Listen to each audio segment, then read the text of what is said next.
Welcome to Fallout Broken Souls. I am your Master of Ceremonies, Hatter, and these are my lovely four players. For those of astute observation, might realize we're two players down. That is because Smarty cannot be with us today, and Andrea had to be dragged away for family time. Trivia shit. Yeah, she will be along shortly. Um, Last time on Fallout Broken Souls, um, the party traveled north and came across the denizens of the ruins, or at least one of them, uh, a small, malnourished young thieving lad who stole several cans of food from them and then ran away, which was promptly chased down by a large portion of the party. Uh, and then they, but the rest of his family, and deciding that it would be best to take them along and take them out of the ruins, they came across another denizen of the ruins, the super mutant Titan. Fuck that guy.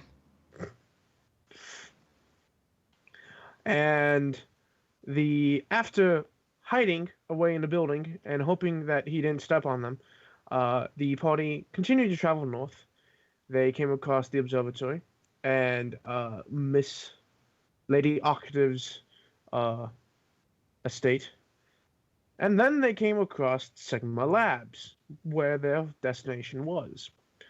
And Clark, rolling a nat 20 on stealth, decided to investigate the building. So he heads on inside. Oh, and he has his earpiece on, so yeah, he's set there. So he's not gonna speak himself, but I think that the party would hear anything audible. Okay.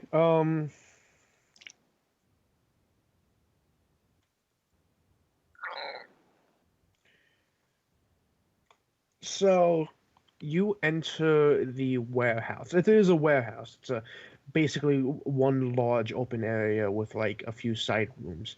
You can actually see that one of the only rooms is an office up on the second floor that overlooks the main area.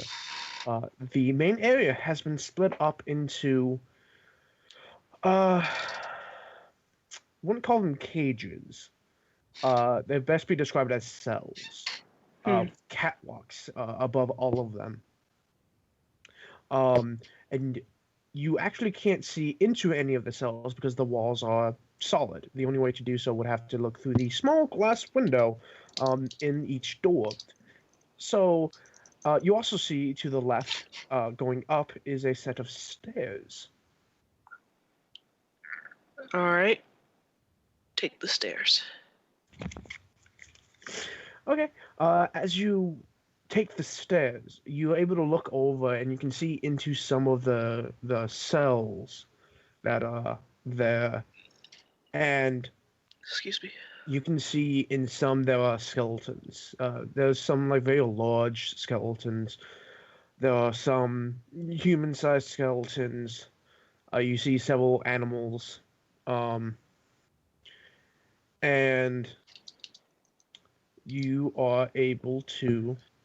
You actually see what looks like a cell that is just a pile of skulls.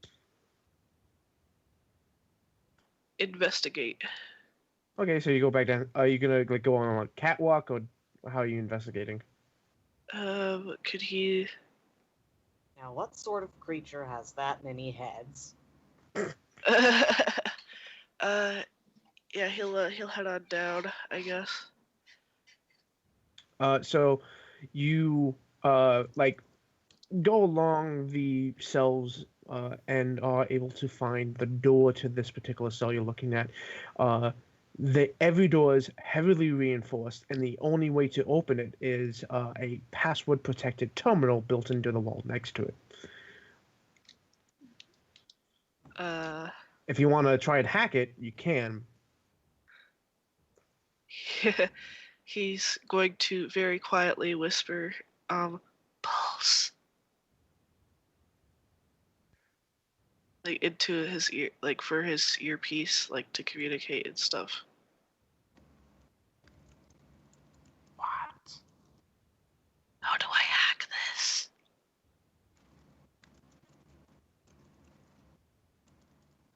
Tell me exactly what you see. He tells her.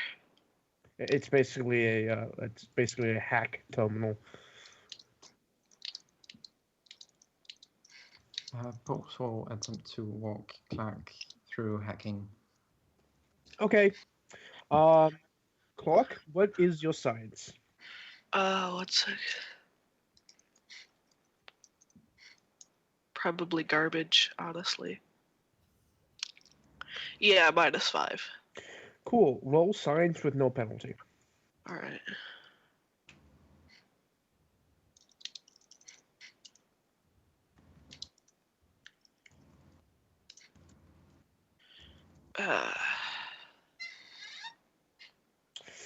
Yeah, not gonna happen.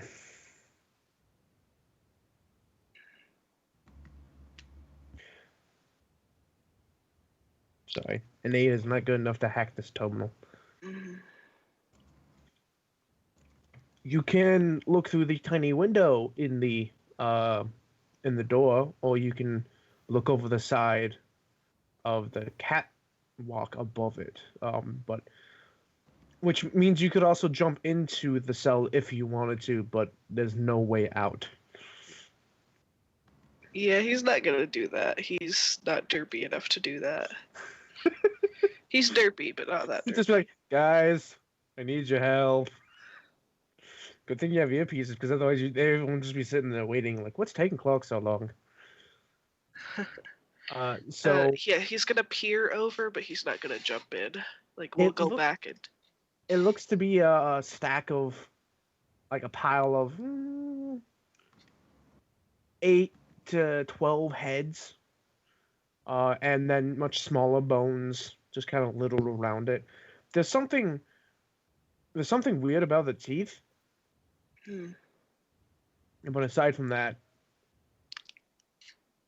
you don't really see anything. Right, he's going to keep investigating, like walking over all the different cells. You see a cell with 2 very large skeletons. They're 10 feet tall. The bones are kind of like misshapen. Definitely they're kind of hunched over. And you see 2 large sets of horns coming out of their skulls. Not quite human, not quite super mutant either. You also, in another cell, you find what appears to be like the carapace of some kind of large beetle, but only like not the legs or anything, like just like the backing. Otherwise, you don't see any other kind of skeleton in there. You do find what can only be described as miniature scollopedes in one cell. There's about Fuck 3 or 4. that. About 3 or 4 of them. They are long since dead. You can quite clearly tell, but they are much smaller. They're only about the size of I'd say 2 house cats from head to tail. Hmm. And let's see what's in another one. Oh yes, you see some kind of like it's a human skeleton from the waist up, but from like the waist down, it's like it's got like backwards legs Huh. that end without feet. Hold on. I'm just trying to go through the list of all the weird ass creatures that are here. While you look at that, Clark is going to say into his earpiece, "Guys, pretty sure that this is where all the freaky shit the ruins comes from." Oh, friggin' wonderful. could be wrong, just a feeling I'm getting.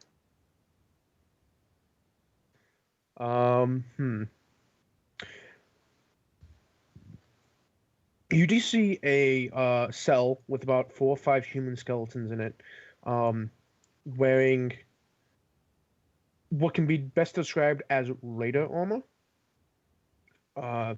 And out of all the cells, this one seems the most damaged. Like you can see claw and scratch marks on the inside, like they were trying to claw their way out of the cell. And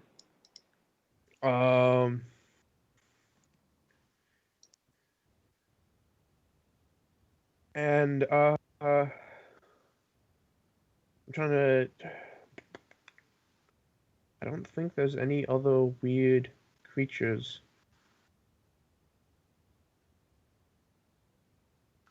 I feel like I'm forgetting one. What's a weird monster you've come across or heard about in the wasteland?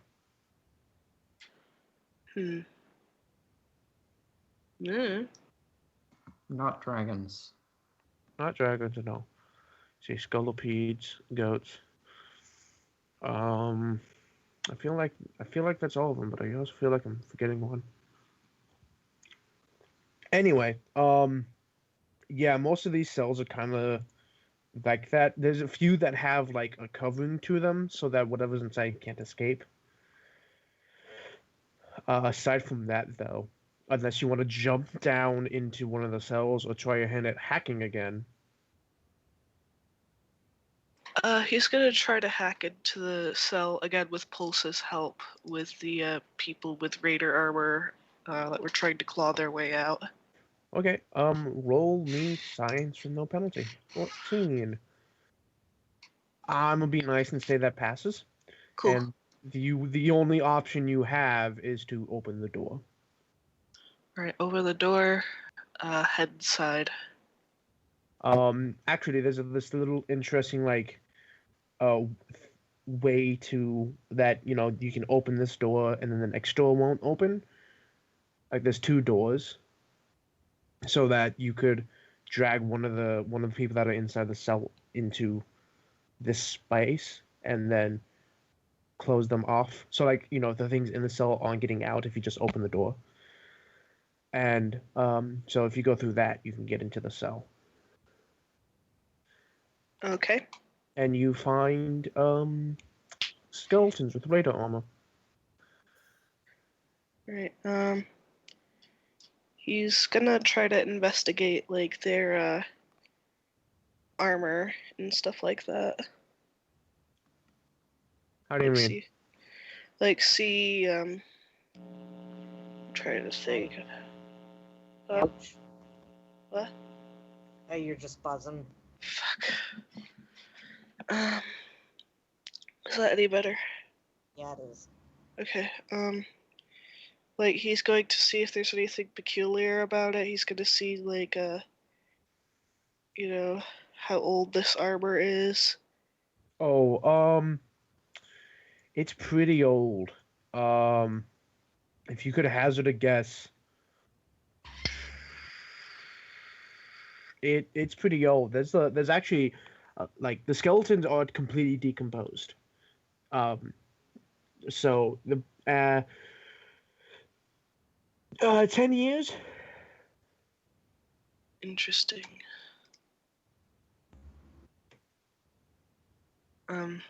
Clark says into his earpiece, looks like someone used this lab for something relatively recently. About 10 years ago?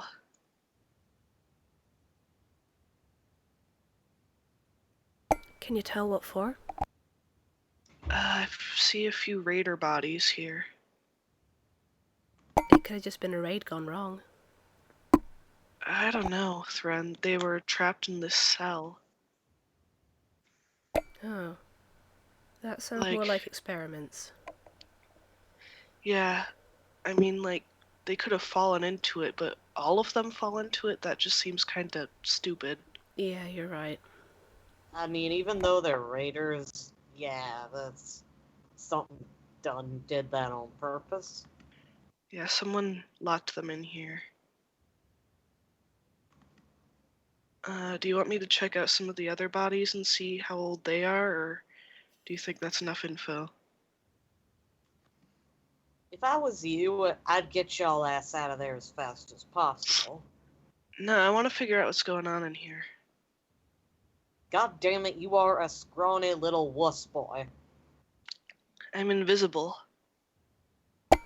Clark, make sure there's no signs of life, and if there aren't, well, in either case we're going to come in after you, but it would be good to know if we're dealing with anyone still alive.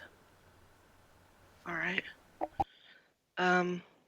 Clark is going to step out of the cell and take a look around in general to see if there's any sign that anyone besides him was in here recently or even is currently in here. No. There's actually this place is pretty run down. There's no lights running.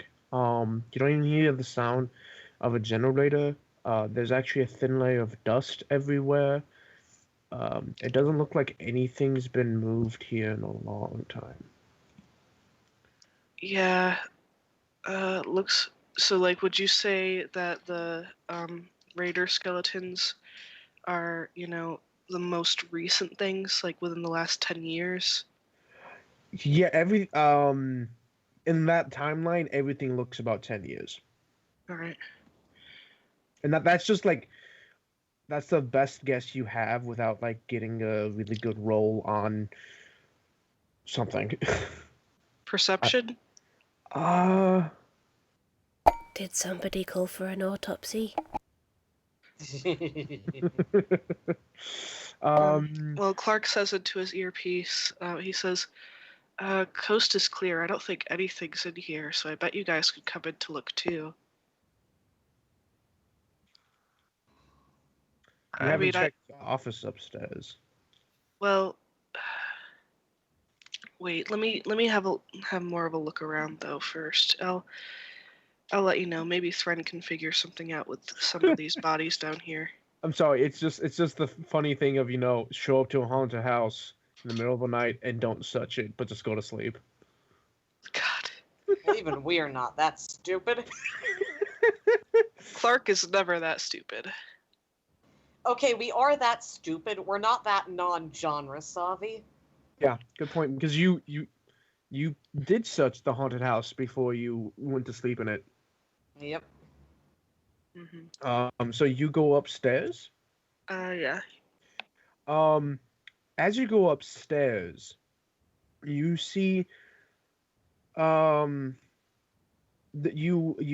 go upstairs and you find like a little side room that was probably more of like a storage area converted into kind of what appears to be like a barracks. There's quite a lot of like double beds. Again, how recently? Old. It's been old. No one's slept in here in years. 10 years again? Yeah, I'd give it 10 years. There's no bodies. There's no signs of struggle though. They just seem to be gone.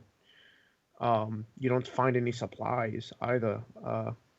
If someone left, they did not leave in a hurry. They left methodically. And the hallway continues down to another door, and this door, it actually appears to be the last room in this hallway, and the door has been kicked in from the outside. All right, he is going to very carefully slip in. Inside is a room with no windows to the outside, but there's a window overlooking the main floor. In it is a few filing cabinets, a desk, a terminal with wires heading down through the floor, and then a bundle heading off to another doorway across the room. At the desk is a skeleton with a very clear hole in the middle of his head, and a very clear, like broken, like shattered rib about where his heart would be, and behind him is a splatter of blood. The desk has been it's not that someone like tossed it, but it's like someone just kind of knocked things off of it. You can see a oh, Eli dropped. You can see that a picture frame has fallen off of it, several papers, a couple files, a clipboard, pencils, a mug, things like that. Oh, and the terminal appears to be on.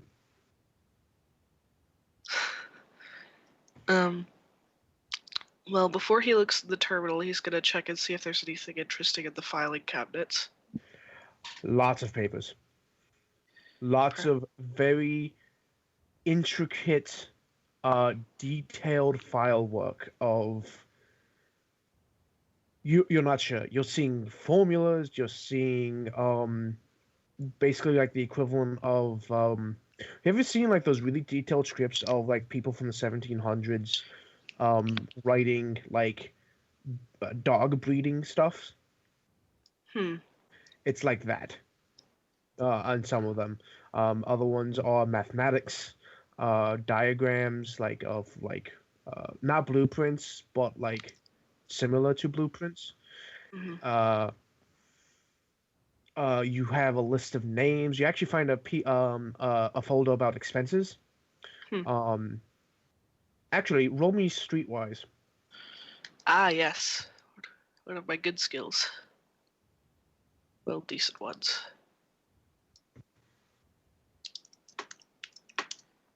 I'm gonna re-roll that. Okay, let me not question mark D20. 16. This place would not be cheap.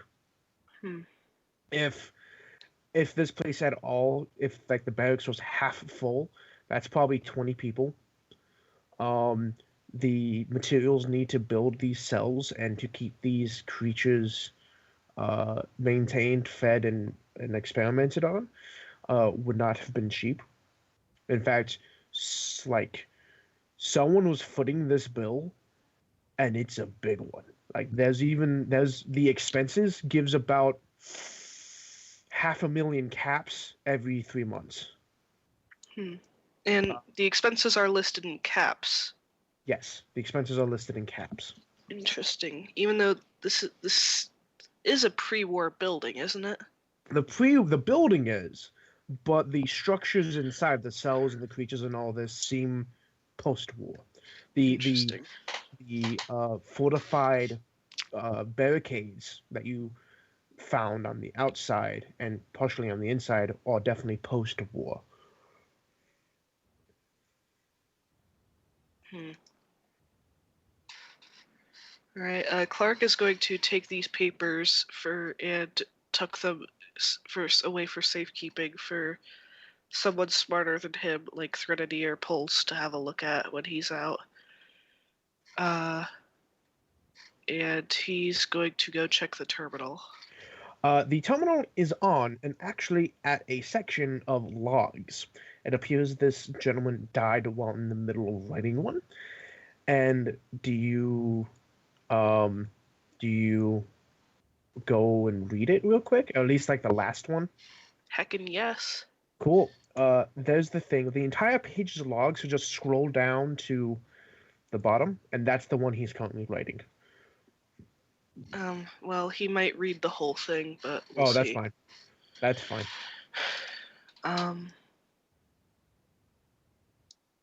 Clark is probably going to read this out loud. Could you post it in the Broken Souls chat so I don't have to deal with that bullshit? Okay. Does someone else wish to? By the way, Bucky, you're an auto. Good. No, wait, that's Dally. I was gonna say, whoever just joined is a chipmunk. There we go. Which might be Daddy or Bucky. No, Bucky, and then whoever just joined is a chameleon. That's me. I'm a chameleon. Yay! Welcome, Mr. So Bucky is Candy. the chipmunk. Oh, good. Oh, wonderful. Um, if no one wants to read, I can read them if you want. I think Yes, please. I can read them. Okay. Well, I was never mind. If you want to read them, Eli, you can. Well, I just wanted to have a little fun, and just because we're all actually reading this, right? Like physically there. No. No. No, Clark is reading aloud over his earpiece. All right, then I'll just read just because I want to. that's fair, but Bucky's throat is not. Yeah, or else I'd do it Yeah. myself. The part of Clark will now be played by Eli. This is a bad idea. Do not. Oh, I'm feel so- free. Like since Clark's reading this out loud, I just want to say, like, feel free to read aloud. Like, I mean, not read aloud, but to like respond in character to what you hear Clark saying. All right. Clark, Sigma Sciences. Welcome, Mr. Candy. October 27th, 2264. My great-grandfather's work stays mostly intact in nearly 200 years. If anything else speaks of his commitment to his craft to build each mechanism with such measure, my continuously enigmatic benefactor has allotted a series of drop-offs to expand my expenses. He cares little for its costs, only its product. I had no intention of not continuing my ancestors' endeavors, but my host's interest in both my and his work has become disconcerting. His representative is holding information from me and says that I only can and that only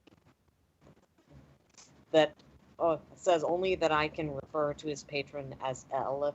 I will elicit his or her true name given time. June 4th, 2265. Work is progressing as expected. Most of the machinery has continued as its intended creation, but the possible delay during my work instead is external, as the local raider population has taken to using my lad as shooting practice. Mercenaries are repelling them as they come, but my newest order has made this more difficult. These raiders need to be trained to fear my work, and the living subjects will do just that. My spawn has found these scum of human evolution to be interesting. He postulates that an underlying root is causing the more aggressive behavior.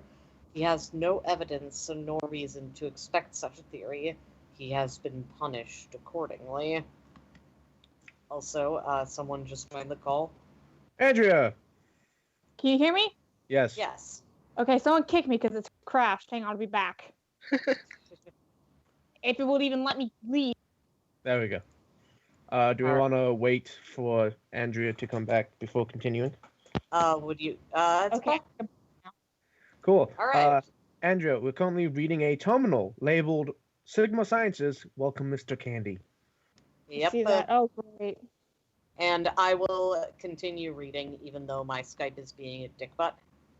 But anyway, I'm just reading because Clark's reading it aloud, and Bucky is voco incapacitio, at least for the point of reading this much shit. Sounds like a Harry Potter spell. Voco incapacito. So he's reading it over the earpiece? Yes. I'm guessing? Yes. Okay. Yeah, this Skype shit ain't happening. I'll have to crash at some point after this, but I'll finish reading first. So, where was I? Yes. December 10th, 2265. The work on H34D, I'm going to call it head, test subjects have proceeded with great success. The creature is single-minded and emaciated. The raider origin has proved positive. As a demonstration to my supporters' representative, where I lowered a hired hand that grew close to my son over the last month into Head's pen.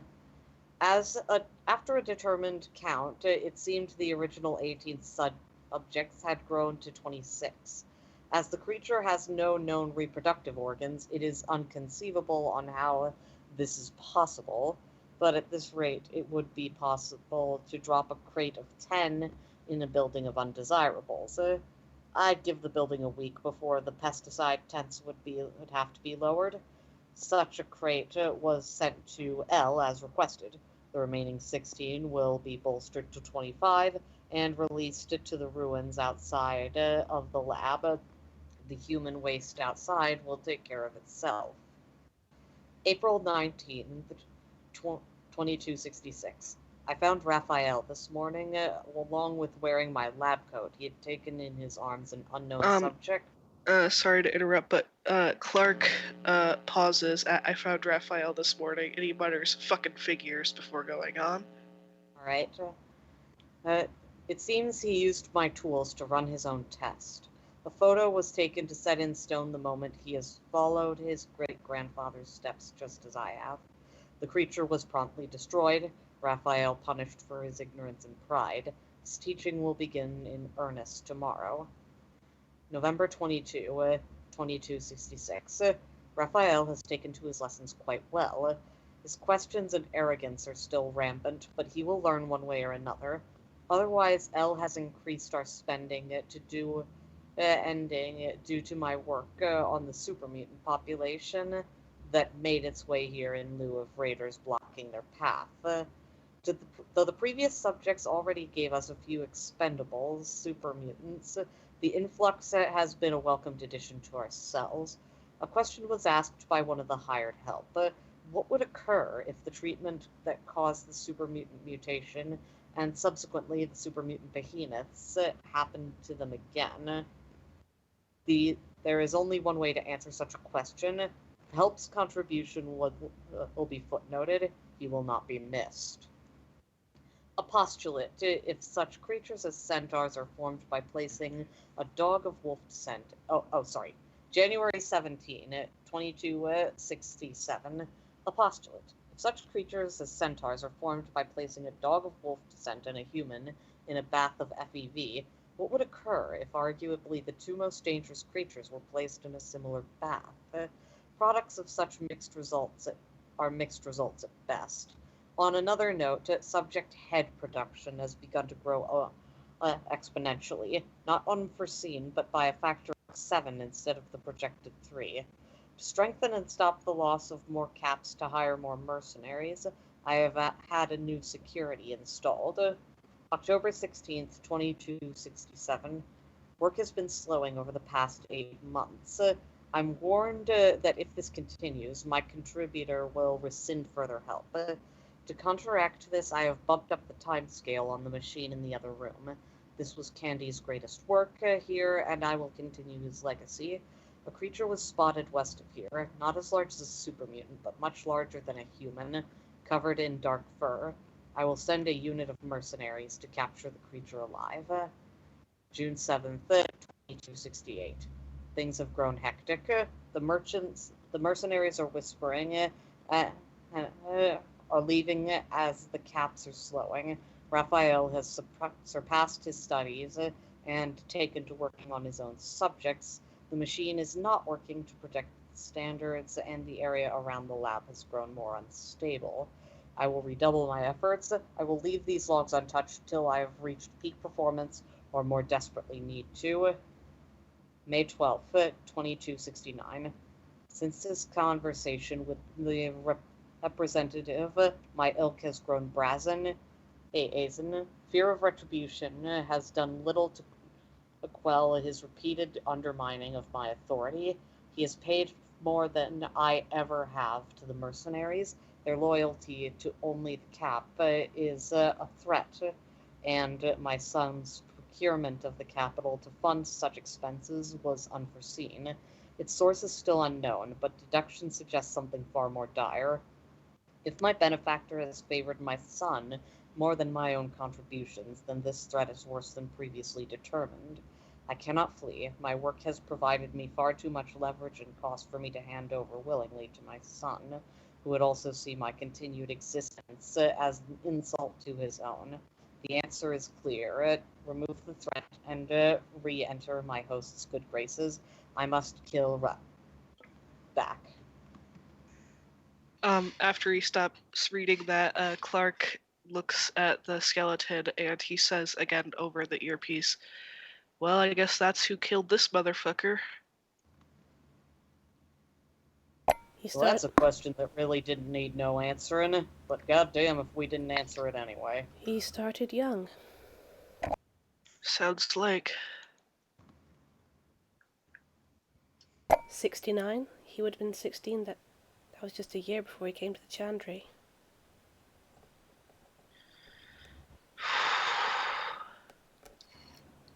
He was in league with Lazarus even before? Then why did he... Even.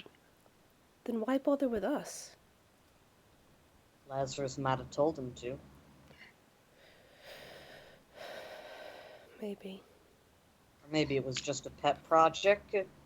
Find more bodies to pull apart. Thren, you said he wanted to take control of the Chandri. Maybe that he was doing it for... I don't know. For Lazarus? Yeah, I don't know. I never did know exactly what the experiments he had me and Wendy and Teddy run were about.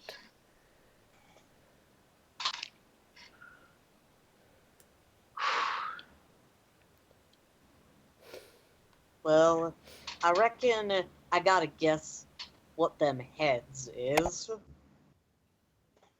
Hmm. Guy ain't no real creative namer. Yeah, no kidding. Handy motherfuckers. Jude is thoughtful and then says, would you be alright with me coming in there? Let me scope the place out just a bit more. I'll let you know if the coast is totally clear. Alright, Oh. because I'm thinking I might take a look at this building structure so I can light it the fuck on fire when we're done. Do you go back? Are you one of the two people that went back to the previous page, or are you still on the logs, Bucky? What?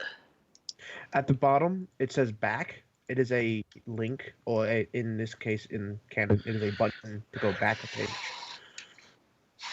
Oh, yeah, Clark will probably hit back, and he goes, oh, there's more. Yes. You have designations and operations. Designations. There aren't links because if you notice, the log's starting to get shorter and shorter because I did them all last night and I was kind of flagging towards the end. I was like at 12:30 in the morning, still typing. So designations is more of like each individual cell, what's in it, the information necessary that you need to know about, like how many are in there, what they're being used for, possible future operations for them. And then the operations is like opening the cells, activating the machine, activating security, things like that. Clark's going to explain this to everyone. Oh, yippity skippity.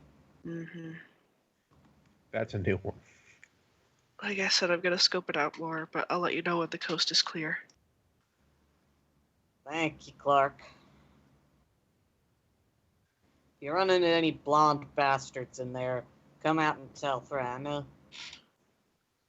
No, just kill him. Then you can come and talk to me. Just kill him first. Jesus. What? Oh, that's loud. The Pause. buzzing's loud. Fuck! Like it was way louder than usual.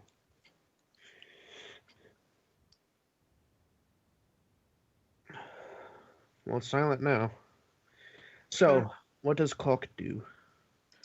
He's going to check around just to make 100% sure that the building is in fact empty. And the building appears to be empty. Alright, coast is clear. Jude's going to knock Shaven a haircut, then step in and look for the best, what's the word? The best places with which they could blow the building to hell without using many explosive components. You're probably gonna need at least 3 explosives of decent size, and you'll have to place them along the structural supports. Clark, you do see in the next room, as you know, as Jude is scoping out the area, the room next to the office, there is a large machine that is partially built into the room. Like it goes through the floor and partially into the ceiling. And it's strange. You don't know what it does. Clark's gonna call up Pulse. Cool. Machine Pulse pony, be a machine pony. Pulse attempted to start to hack all the terminals, but all comes to Clark. Just because, even though you have the terminal that opens them up without having to hack them, you still want to hack the terminals. She's grinding her hacking skills. Duh.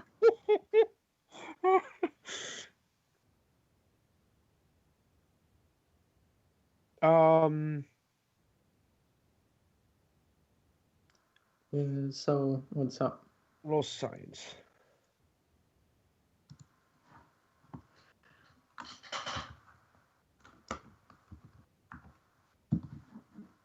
Andrew, are you there? Yeah. Okay. Well,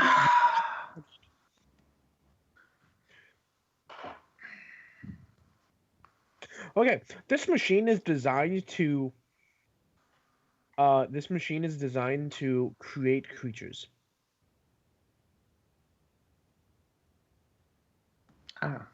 Yes, it is designed to have a base and then use DNA manipulation, FEV, and a few other interesting tidbits to splice together a brand new creature. Fascinating. Could this make a baby for Clark and Oswald? Oh, Jesus, no. Please don't. That's the sort of shit that makes centaurs for pets only.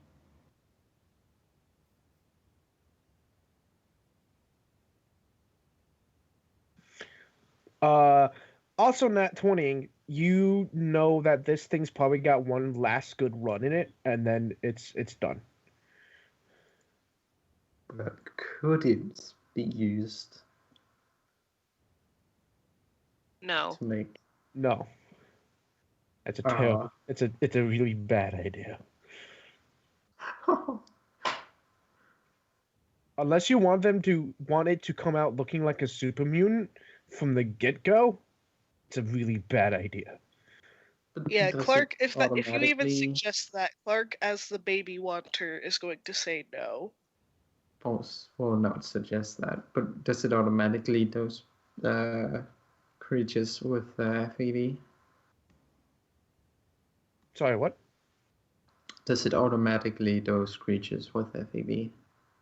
It doesn't like douse them with it or put them in a bath, but it does use it to help manipulate the DNA sequence. Okay.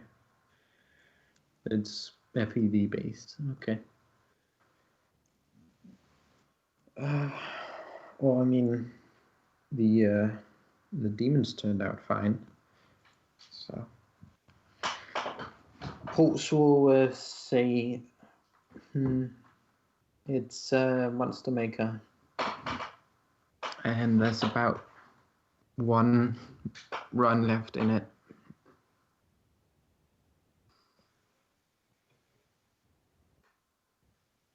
From what you read, it might have made the demons.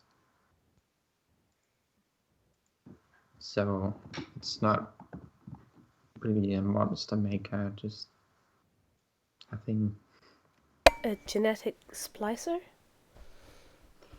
something like that. It goes off FEV, so it's not really good for. It's limited in scope, but something. It does something like that. Jory wants us to use the machine to make a creature. I mean, you could, and there's someone that's been really, really, really desperately trying to get a new pet, Are you saying we could custom make Oswin a new pet? basically. Oswin, come up here and Pulse make will yourself have- a badass. I'm Pulse gonna will start have setting a up some look. plastic explosives. Around in the machine to have a look at the options available to see if there's something that can make a not completely hostile and horrible creature. In trying to figure out, like, what's going on with this thing, you very quickly figure out that the machine still functions, but the screen itself and all the information it would display is corrupted, and so you don't really know what you're going to get. You basically have an option of 3 bases, three like DNA manipulations, and then another set of 3 more manipulations, but the second 3 are like based on other animals. Okay. So you don't know what you're getting, but And Pulse it'll can't still work. fix it without some major time and resource investment. Yeah, and even And then it may any ports you could plug a bitbug in wouldn't work.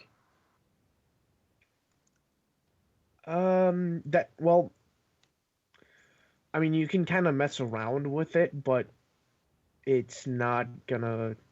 You would have to go through and fix like a lot of, like, almost everything's corrupted. Yeah. Okay. Also, Quark asks, so wait, do you think there's a machine like this in the lab under the lake? Maybe it made Craig. Didn't we find out that the cloning machine that substituted DNA from cloning decay made all almost, or what was it, Rona? Rena. Rena. Yeah, Rena's from that, but Craig is from a different experiment. Oh, maybe It's possible. we might have had something like that.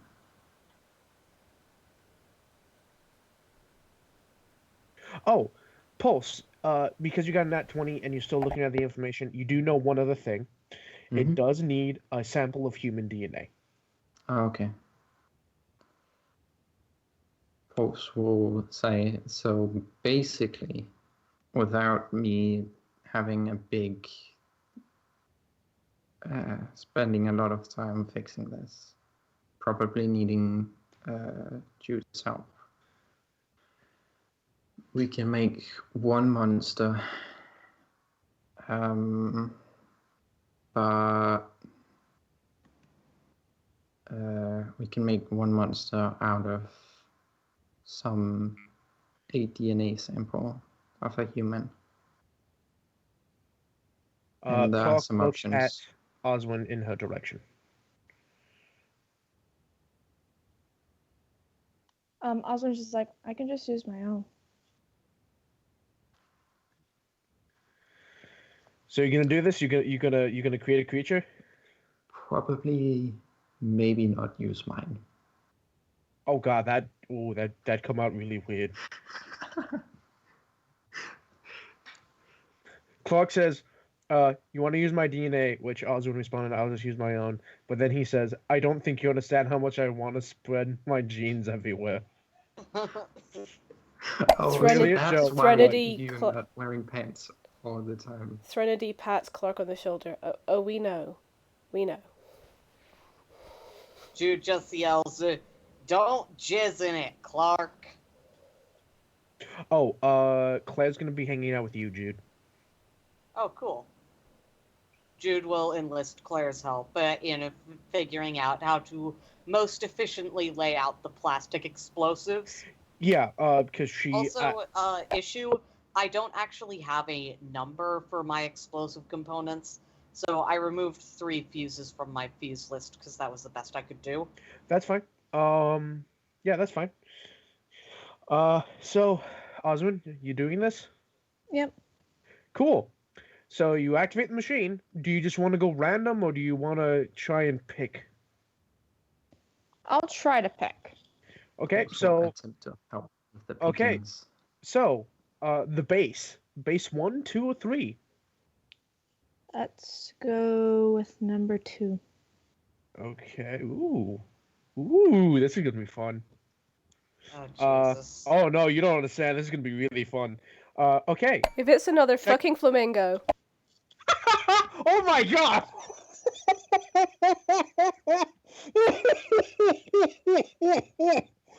Oh god, that would be great. If it's another fucking flamingo, I quit. No, Oh, I it's could do not. it. But now I'm super tempted to make it hot pink. No.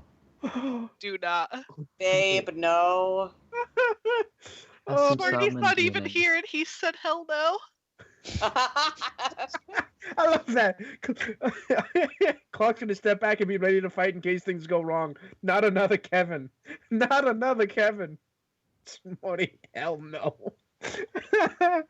Yeah, that's. I'm gonna say that's canon. It's just hell no at something.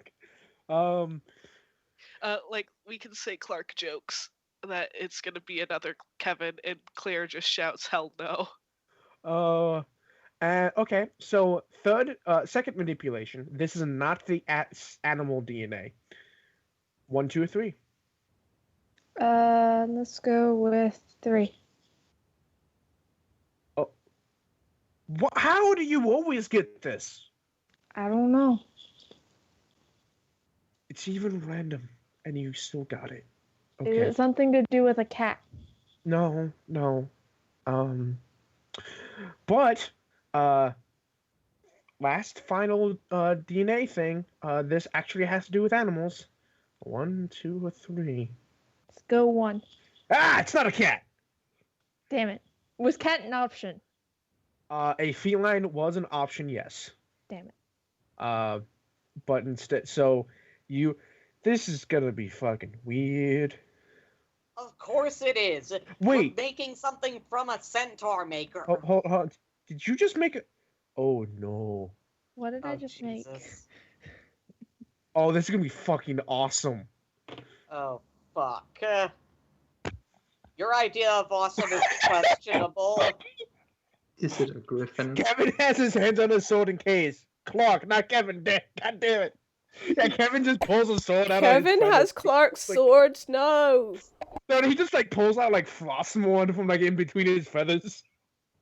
He has like Excalibur. Kevin, stop being fucking OP. It's Kevin. It's Excalibur. So, last thing it need. Oh, by the way, when you selected the first thing, you actually heard this like really heavy metal thump, and then like metal clanking as like gears were turning and like springs were going, and then you showed the second one, and it was getting louder and it actually started to shake the machine a little bit. You chose a third one, and now the room, the whole room is starting to shake. Jude yells up, "Don't break the building before I can, god damn it." And the room is starting to, it's starting to get a little unsettling in how much this thing's vibrating. But yeah, this might explain why it has one last run in its lifespan. So the last thing you have to do is give it your own DNA. There is what appears to be like a you know those things you would see at like grocery stores and whatnot where you could like measure your blood pressure? Yeah. It's kind of like that, except it encases your whole arm. So it's the thing from that one episode in season 4, Doctor Who, where he puts in the hand and makes a clone. Yeah, kind of like that, actually. Yeah. Okay. And so you stick your like up to your like elbow in it. Obviously your right hand, because your left hand has the Pit Boy. Yeah. And as you stick it in there, it clamps down and holds you in place. As hold on. Clark says, "Sure, you don't want to use your fiance's DNA in one of your pets, or is that weird? I'm not sure how this shit works." I'm sure, That- Clark. And Natalie brings up a good point. Does this count as Osmond's firstborn? And Steve comes and takes it because that would suck. It would suck, and it's not going to count as her firstborn. Um, and so it clamps down on your arm, and you can actually feel like a series of needles like plunge into your wrist, and you can feel them like extracting blood. At this point, um, Jude, you're outside the office, right? You're on the main floor, like setting up Yep. explosives on the. Okay.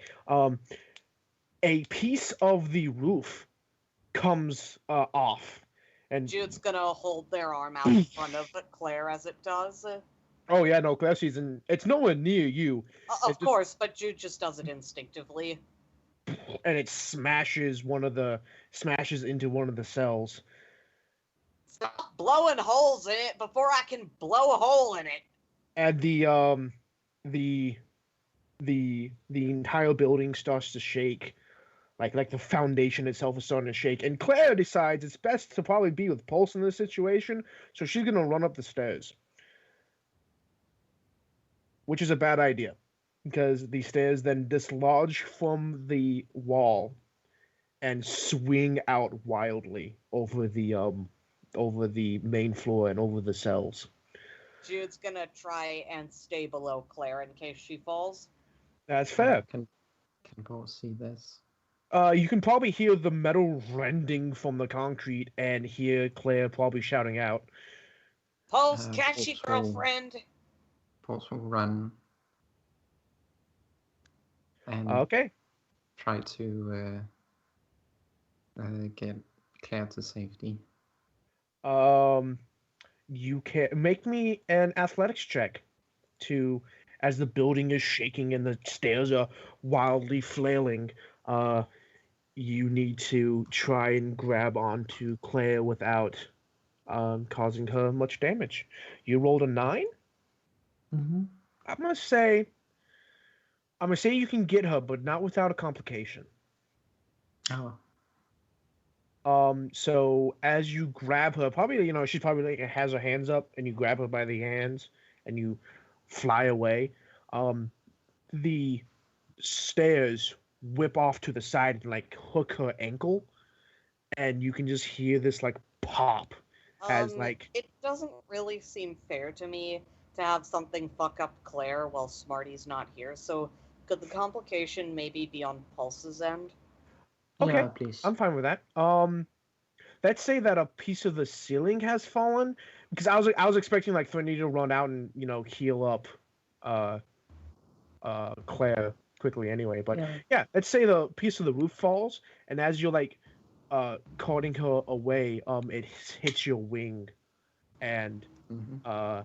you basically begin to spin out. Thankfully, you're only like 10 feet off the ground, so Claire will be fine, but your wing is pretty hurt. A few of the good feathers are torn out. Oh yeah. You're gonna need Paul's probably bleeding a yeah, lot. you're gonna probably need some healing before you are in any shape to do anything really extraneous with that wing. Jude, upon seeing that Claire and Pulse are safe on the whole, is gonna fuck off out of the building.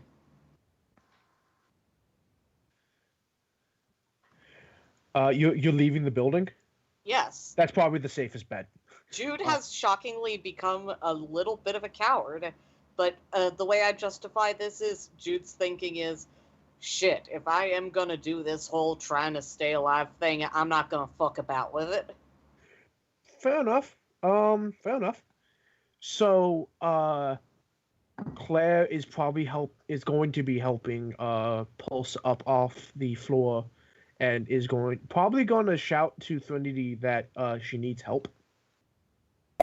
Is that a thing that's happening? Yes. I mean, either Pulse is going to yell out from pain, or Claire's going to call you. Yeah.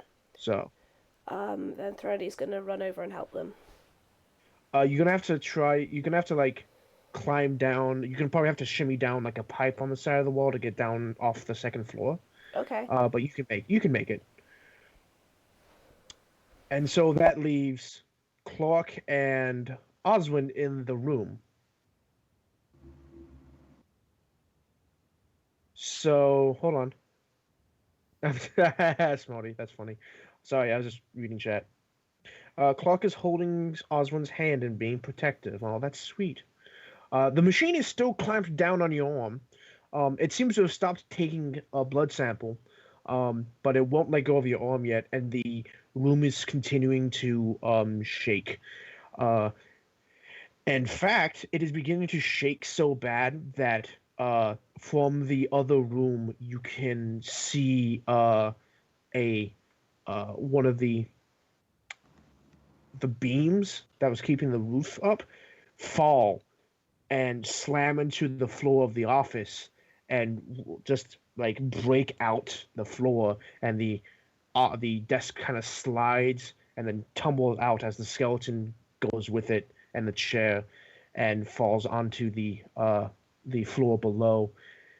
The window shatters and sends glass out onto the main floor, and Oswin is still trapped in the machine. Shit. Clark's gonna try and keep his body over Oswin to shield her from anything that might follow hit. That's a good idea. A good idea. Andrea, Mhm. what animal is with Oswin? She probably would have taken no. She might have just taken Axel and Rex with her and left everyone else outside. Oh, okay. Axel and Rex, that's fine. Rex is probably not happy. Oswin is And- doing the thing where she's just kind of lifting her leg up and just kind of rubbing the side of a Rex with her foot. Aw, that's sweet. As you try not to panic. Um, um, and give me a moment. Oh, Clark's petting Rex too. That's adorable. Um,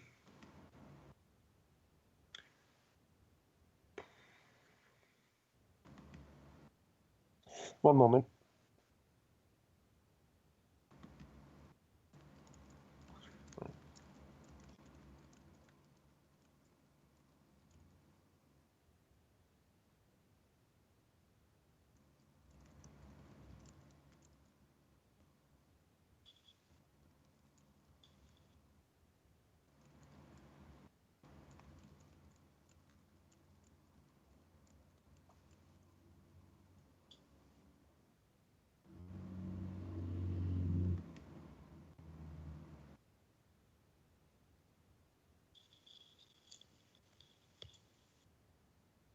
Okay. Real quick. Dally, can you make me a medical check to Yep. help Pulse? I got a 30. Good God. Yeah, no. Pulse, you're fine. Your wing is back to full health. As that's happening,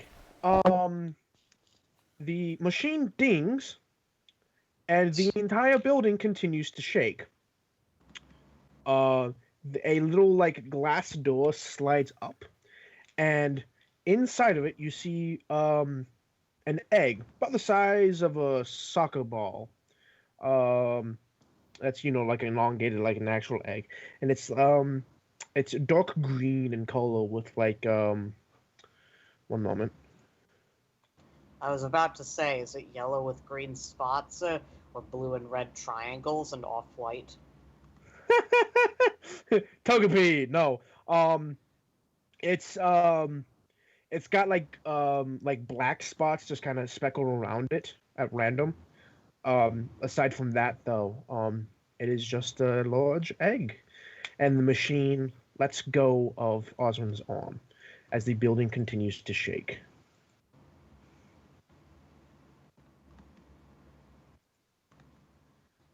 Oswin is going to go grab the egg and then grab Clark by the other arm and then run out.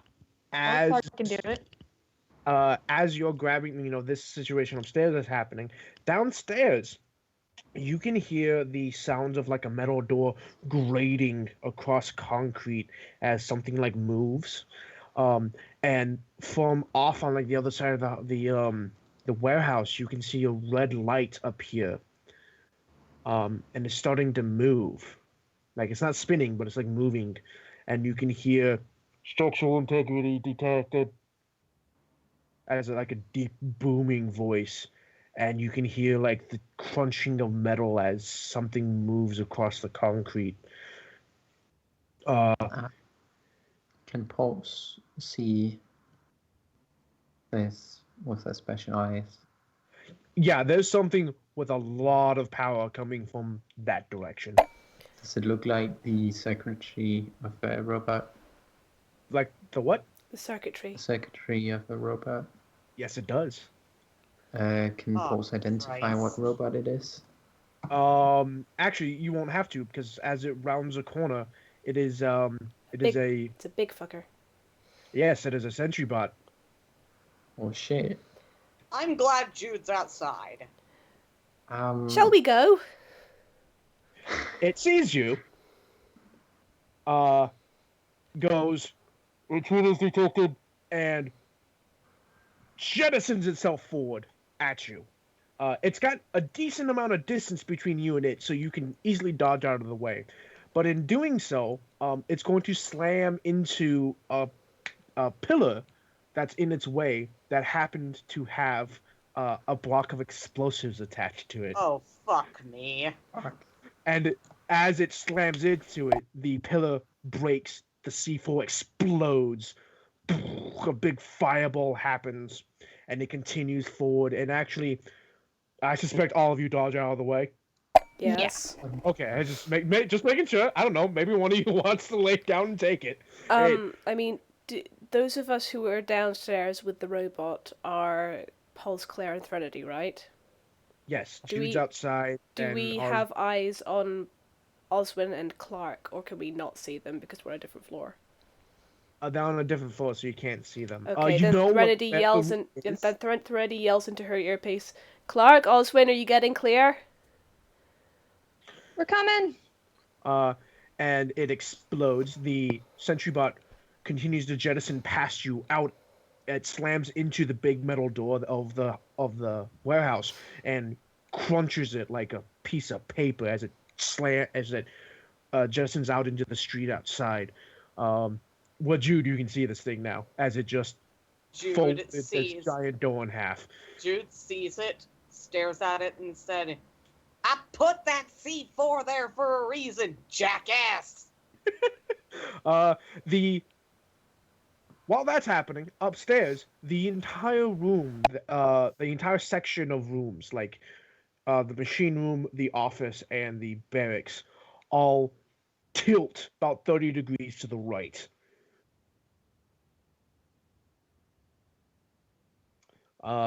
Can Clark and Oswin make me acrobatics checks to keep you balanced?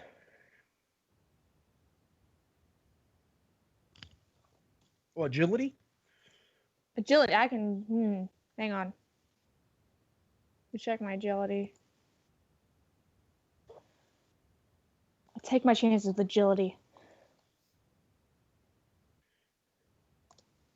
I will take that. Yeah! Okay, so you both pass. And as you are running across this steep angle that is getting steeper, as the metal bearings that keep this section of rooms attached to the concrete wall is coming undone, you can hear the metal bending and screeching as it pulls itself apart. The column, you can hear, everyone can hear, because this is a very loud noise, what it sounds like a sinkhole opening up, just like as tons of concrete, metal, and everything else just kind of sinks and falls forever into nothingness. and the entire floor tilts again, now being nearly vertical. And I'm going to need another check from you, but be careful. Be very, very careful. Agility. Yes, but there's gonna be a penalty on my side.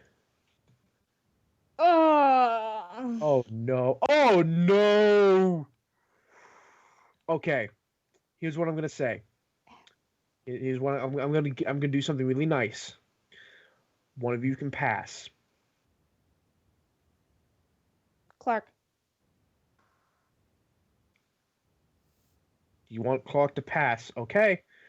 Clark passes, and Clark is able to keep his footing. He's able to he lands just fine on what is now the floor and was at one point the wall. But Oswin does not. Oswin begins to fall, and she continues to fall as she goes through the now shattered window of the office and keeps falling. You can okay, Bucky, roll reflexes to lunge and grab her. There's gonna be a penalty because she can only grab you with one arm.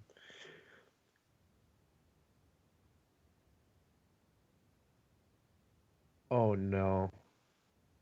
So she continues to fall. Do we want to reroll? Oh, yeah, Clark.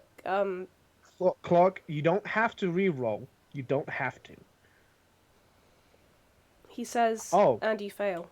But You don't have to use it if you don't want to.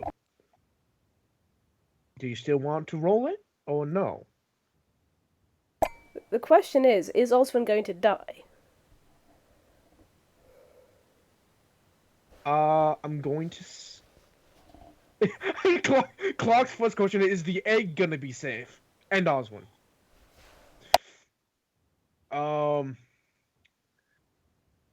Well, don't judge. Okay, look, don't judge me. Fair enough. You know, this is a weird creature you're gonna love when it finally hatches. You don't have to catch her. If you want to save it, because remember you have a sentry bot to deal with. You don't have to catch her.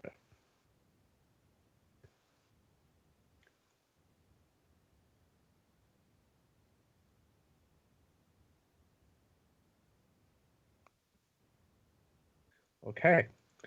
Oswin continues to fall, and probably because you still dived for her and failed. You probably slide across the now floor to the edge of the window, and you miss her arm as she falls. And below her, you can see a black, empty maw of a sinkhole that has opened up on the main floor as the entire building is shaking and is still unstable. Clark screams a big no. I just imagine Clark being Darth Vader. No. And Oswin, still holding the egg, falls into black. Andrea? Mm-hmm. I will get to you in a moment. Okay. But I do want you to roll me 2 things of luck, and I might ask you to roll a third if you fail the one of them. I failed one. Ooh, that's actually the one that it was going to question. Okay, roll me another luck. Nope. Ooh. Same roll. Ooh, that Did you already do rerolls? No, I haven't used it. Do you want to use it or no? Sure, why not? I mean, it's up to you. Wait, hang on. Yeah. Reroll it? Mm-hmm. Okay. Nope, not taking it. Not the hell. Other way. God dang it! Hey, wait Well, the Fine. dice have spoken. I think. Maybe. There. There we go. What's your luck? 61. Cool, you pass barely. Good. Because I don't want you to break your arm. So, Clark, you are precariously laying on a series of rooms that is very quickly falling apart around you. A sentry bot, which you can probably now see. Osmond wakes up in Undertale. You're not half wrong, Joey. Um, and you now see a sentry bot that has bulldozed its way out onto the street. You can see your other friends that have dived out of the way. What are you going to do?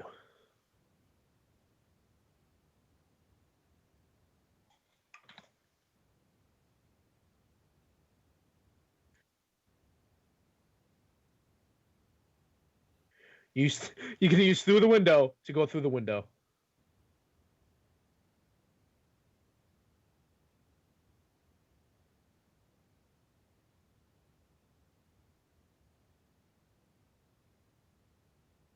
He's gonna wall up the sentry bot in a fit of rage. Oh no! For everyone who is watching, is listening, Clark is now in a fit of rage and is walling at the sentry bot with his blades drawn and is stabbing its fusion cores. Shield. At this point, I would have you roll initiative, but I want to try something a little different. So, I suspect Clark's going first, but after that, who wants to go? Shield and Clark.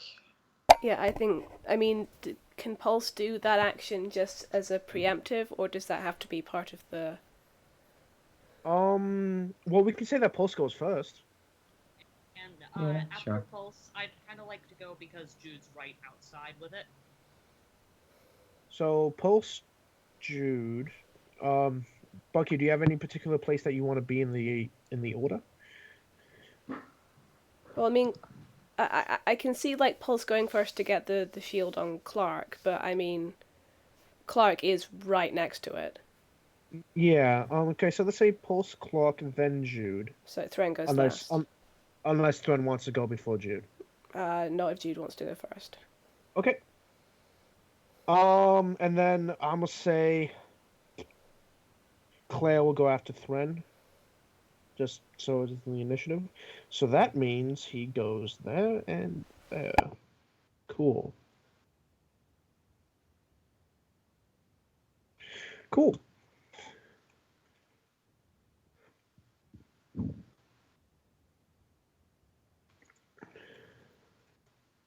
Hold on. Typing up the initiative for everyone.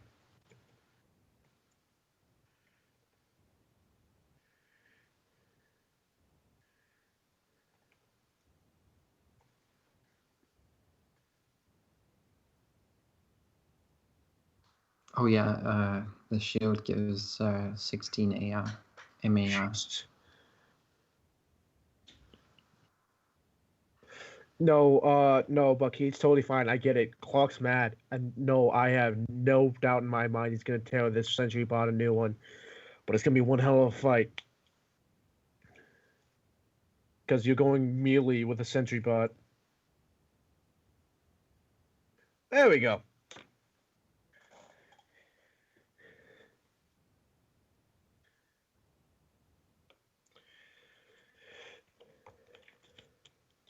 Hey, I like that. Yeah, that's why it's clinging to its back, jamming his swords into its weak point. Yeah, fair enough. So we're gonna do about 2 rounds of this, and then we're gonna see what Osmond's up to.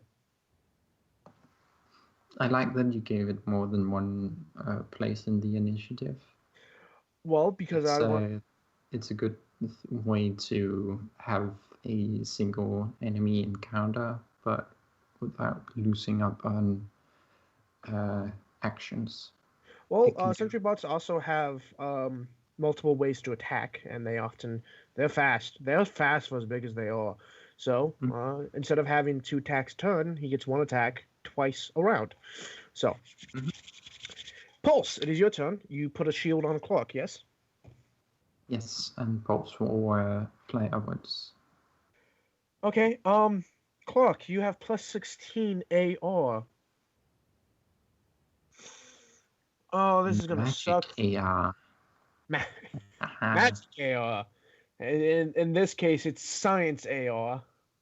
So, plus 16. Good God. I'm gonna change the name right now. What is Clark's AR at the moment, Bucky? Oh, jeez. Okay.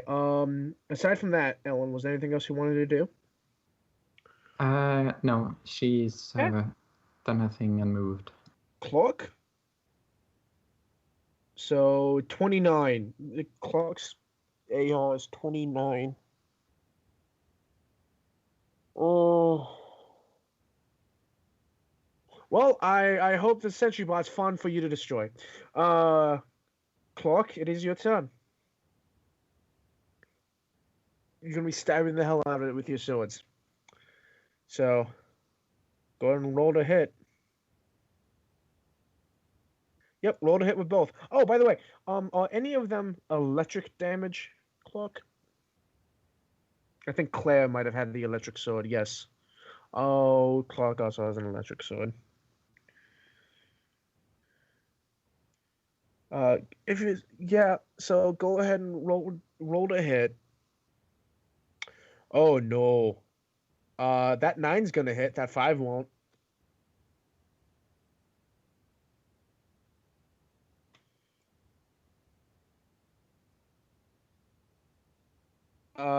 Yes, electric is super effective against robots. It's basically like an EMP. Okay, so re-rolling. Watch you get in. Oh, okay. 13. So they both hit. Go ahead and roll damage, and let's make sure you mark which one's the electric.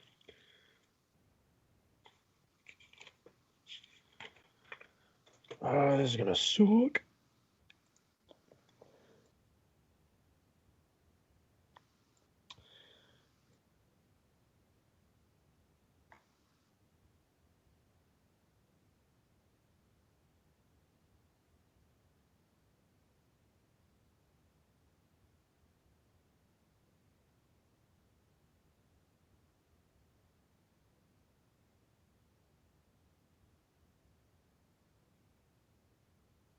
What about the other sword?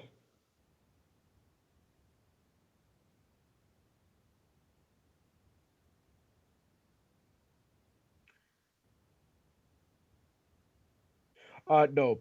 Robots are immune to bleed, Clark. We're not doing the Samurai Jack thing where you covered in oil.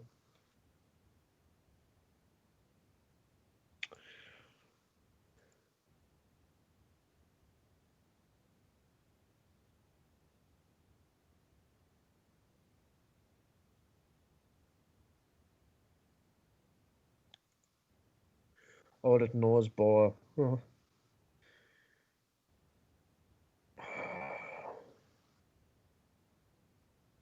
Shit, so the longer Clark's in this fight, the crazier he's gonna get. Good. Because his electric sword has chain hitter, which every successful hit gives him a +1 to hit again on the next attack. And then Amber has cascade. Oh hell. Okay then. Well, it is the robot's turn, and he is not happy. Because you are intruders. Intruders.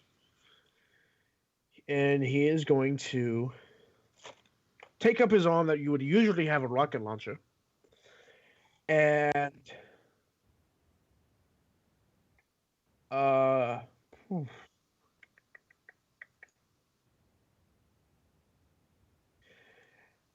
he is going to Clark's behind him.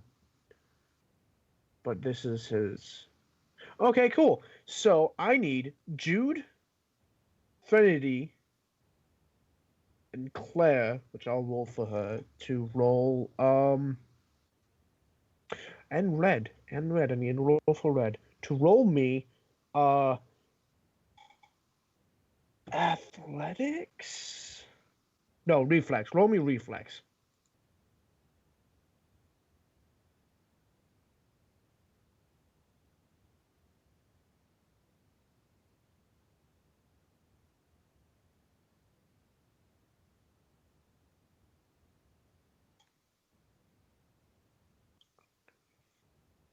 That is a concerning one.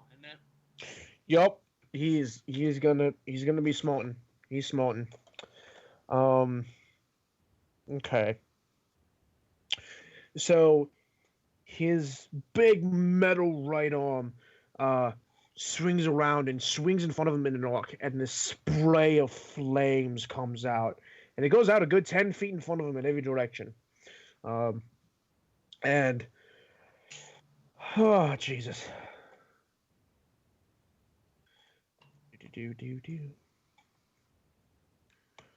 Uh, ev- everyone takes 5 damage.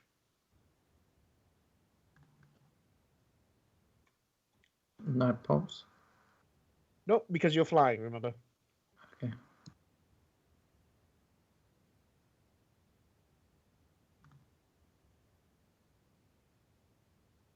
And you are all now burning. The people that rolled, because no one passed. Fuck. And Red, like everyone like dived out of the way, but still failed. Red just kind of stood. I don't know if it's Red or Trick right now, but he just kind of stood there and went, "Huh? What's going on?" Flames. Oh boy. Yeah, no, he's not. He's not a happy camper anymore. I'm assuming the shepherd and our other tag-alongs are just back at the car right now. Yeah, no, they're scrambling to get away. Okay. They're trying to hide and keep out of sight of this big thing as you fight it. But you are all burning for 3d6 for the next 8 rounds. Unless you make a medical check to remove the burning effect. Jude, it is your turn. Okay, Jude was gonna try and be smart, but this motherfucker burned their son. So, instead of that, Jude is going to run towards it and try to lasso its flamethrower arm with check. Make me a 2-roll hit. Alright. Oh my god, I can just imagine this like fight now where you've basically like Oh, bullshit. A reroll. not MacGyver, but what's the story about the guy who's super tall, who's like who like travels to an island where everyone's super tiny? No, not. If you're not talking Gilligan. about Gulliver. Gulliver is a normal Gulliver. size. Yeah, no, he's normal size, but everyone else is super tiny. The I just imagine you, Lilliputians. yeah, I just imagine you basically doing that with like ropes all over the place and just tying up the sentry bot, and he can't do anything now. Sorta, kinda. Did I do... Is that good enough to lasso its arm? Because if not, I'll buy up with luck. I'm gonna say yes because he is a big guy. Yeah. And I need to do something to increase my ability to hit with ranged attacks. But anyway, with that in mind, Jude is then going to sort of try and get it pulleyed around the dude in such a way that its flamethrower arm is now stuck pointing at its head.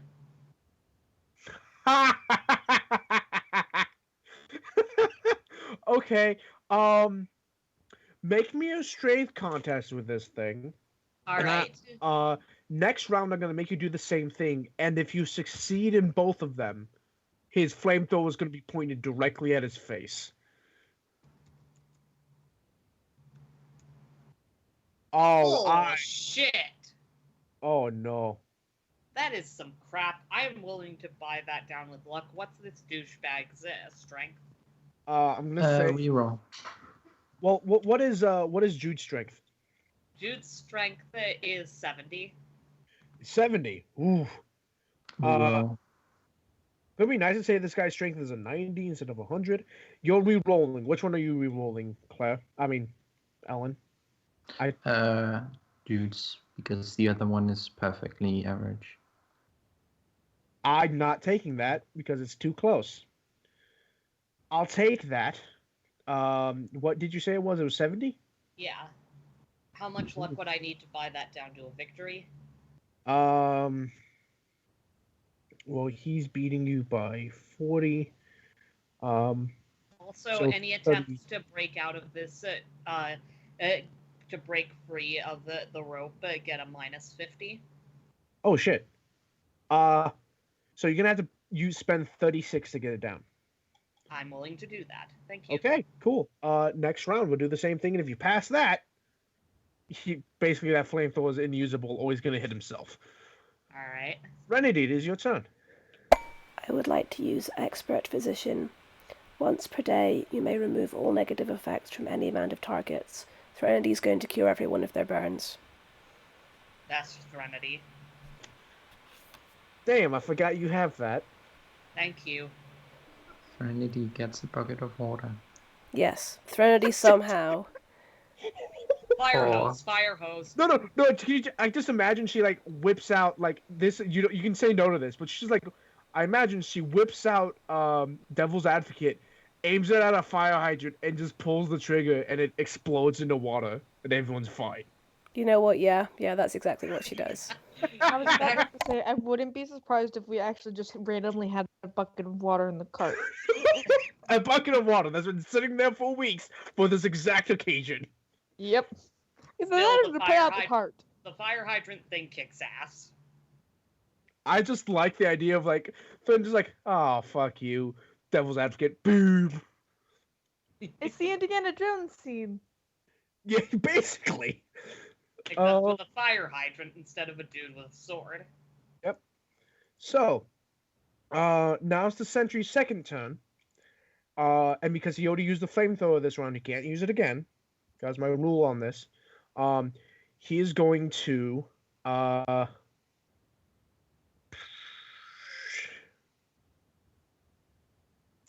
okay, I'm gonna do this one. I need how far can Pulse fly in one round? 7. Okay, so that's like 35 feet around. Normal is 5. Yes, so 35 feet around. How would you? How far away would you have flown? Would you have gone your Within max distance, or would you have only? good hitting range for a rifle. Okay. Okay then. Huh. You know, you're too far away for that. So it's gonna be you lot again. Okay, I get to roll a random d6. Okay, remember these numbers. Clark is 1, Jude is 2, Thren is 3, Claire's 4, Red is 5, and Mary is 6.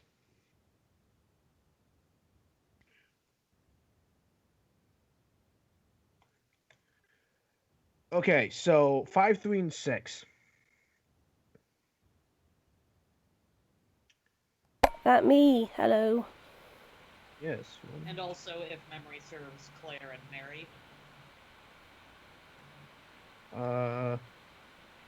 Red and Mary and Thren. I need Thren to roll me reflex. No. Yes. 13? I'm gonna say that's pass. Mary fails. Surprising, because she has the best reflex out of every NPC. But you didn't give her any bonuses. Yeah, I have them on my sheet. I just You're do adding the them manually, okay. Yeah, that way I don't have to be like, okay, D20 plus blank, and then hit enter. So Thren passes, Red passes, Mary fails.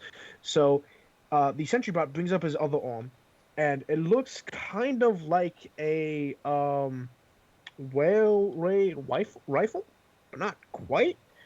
And it fires and shoots out three spikes out with a cable attached to each. Oh, shit.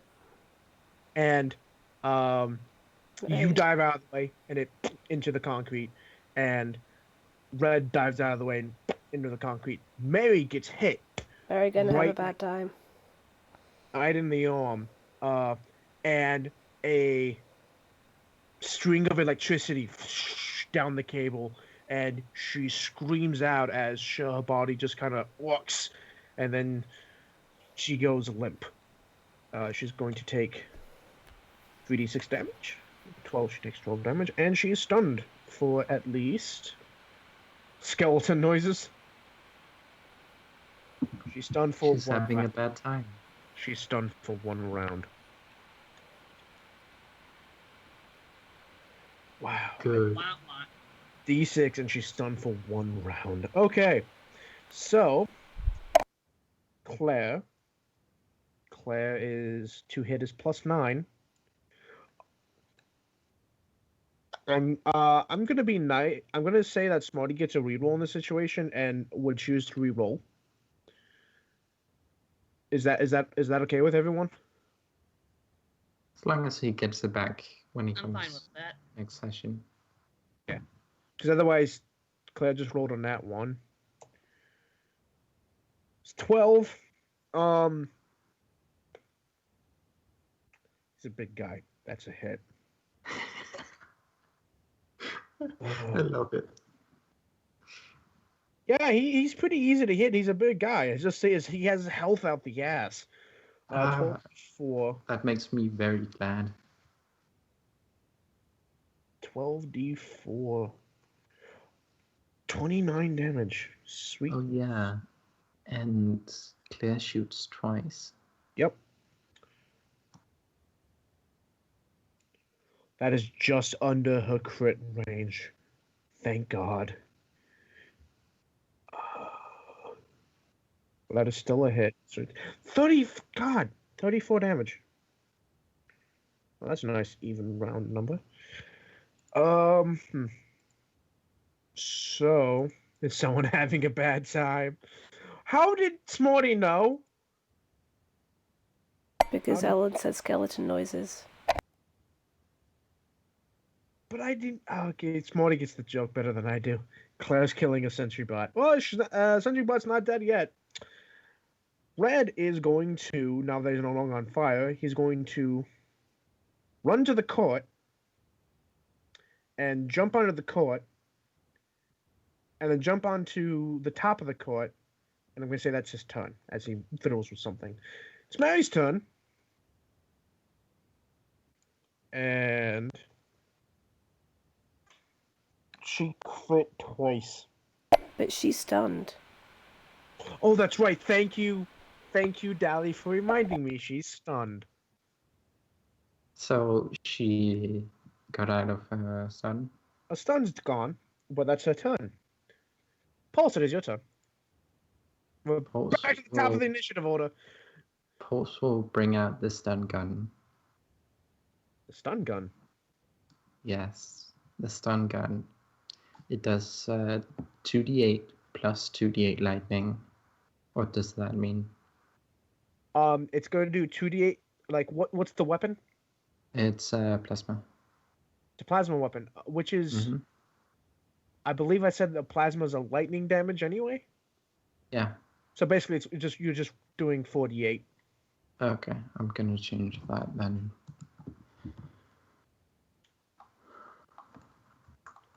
Because like an incendiary bullet does like kinetic damage and then. Yeah, I think fire you damage. did it like this because in Fallout 4, plasma weapons do a mix of physical and lightning and physical and energy. Yeah. Yeah. So. Yes, it has a fire rate of 3, and its to hit is 15. Pulses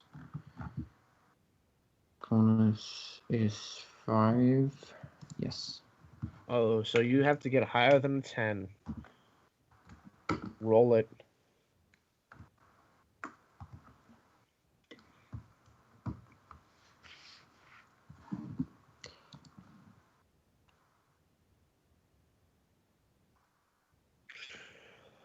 Okay, so 2 of those are a hit. Mm-hmm. Roll. So I'm gonna do the damage. Cool. Roll damage. Hope everyone's having a great time. You dick. And then the good part. Oh God. This is hurt. This hurts. It's called the stun gun for a reason. And I'm going for low, so it didn't do anything. What's the percentage on it? 40. Oh, okay then.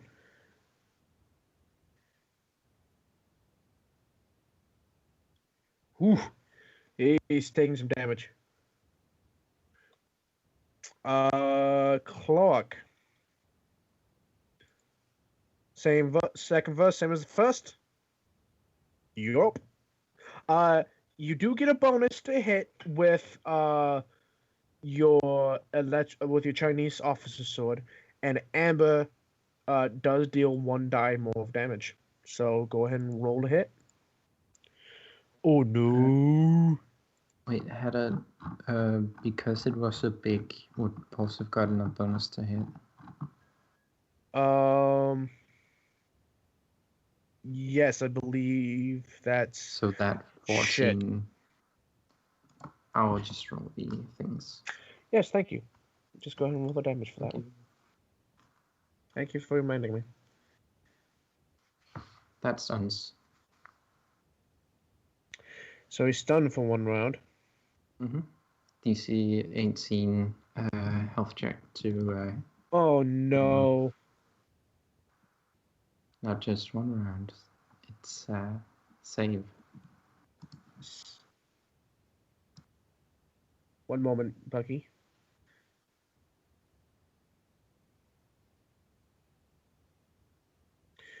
Oh wow, that's a sweet number. Okay,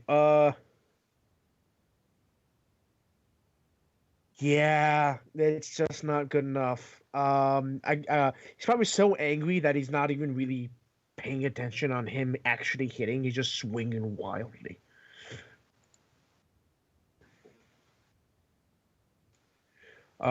Which means now it's his turn.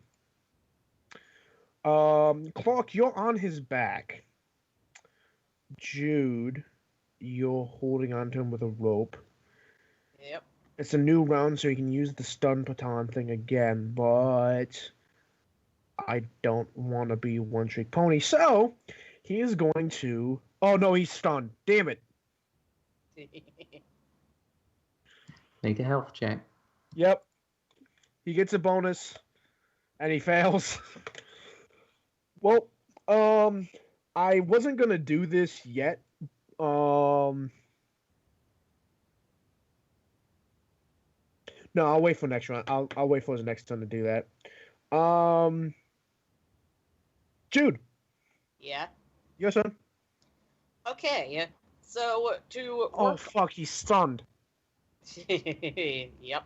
You get a huge bonus to. Oh, he gets a huge penalty to strength checks. And also to give themselves even more advantage, Jude's going to take a run around douchebag so that it's bound even tighter.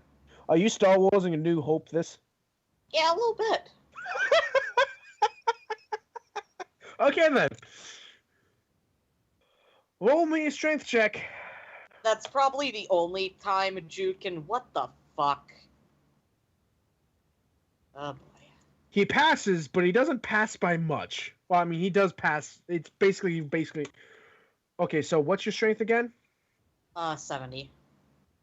70, so you get 40, and he's pulling a. Really? Hey, Eli, you want to spend 1 point of luck? Yes, please. Cool, you pass. His flamethrower is now pointed directly at his face. Yep, but I'm going to say that Jude's used up all the cable on check. That's a fair assessment, considering how big this guy is and the strength they're using to do this. Threnody, is your turn. Does anyone need healing? I think we're good for the most part. Oh, wait, Mary took 12 damage. Is Mary still You impaled? can survive. Is Mary? No. basically it's the like it hits and then it retracts. Okay.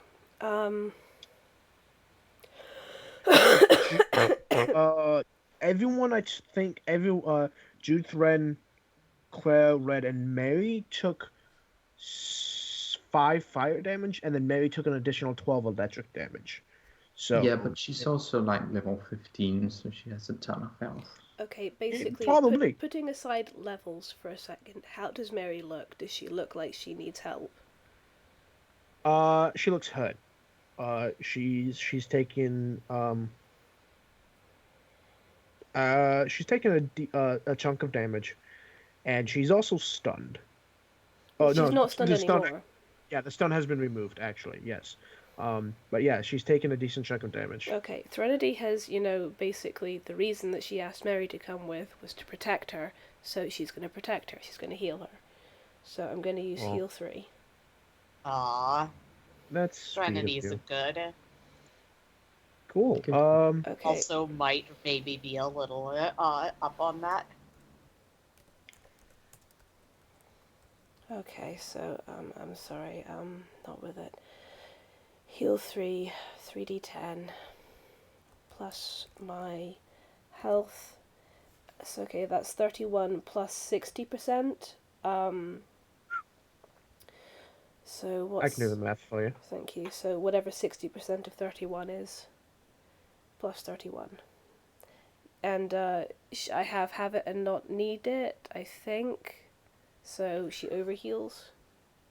By a lot. So she has hella temporary health now. Yeah, she has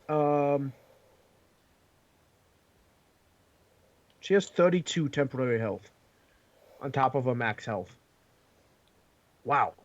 Okay then. When Threnody heals, Ren is a bamf. I probably should have used a lower healing spell on that, so my bad. But hopefully this... No, that's fine. She's actually gonna repay she's gonna repay you when it comes around to her turn. So, I'm going to. It is the sentry's turn again. I'm going to make a health check. The DC was an 18, you said? Yep. He fails. So, I'm going to do the only thing I can, and I was actually going to was hoping to wait a little while before I got around to this. But the sentry, his one arm that can move, and the other arm that can't move, they both kind of droop a bit, and he kind of like leans forward a little bit as like the red light that is coming from his like where his eyes would be flickers a little bit. His back chassis opens up with this big hiss of steam, and like it's like a rolling cloud of steam. Clark, roll me reflex to not get hit in the face with hot steam.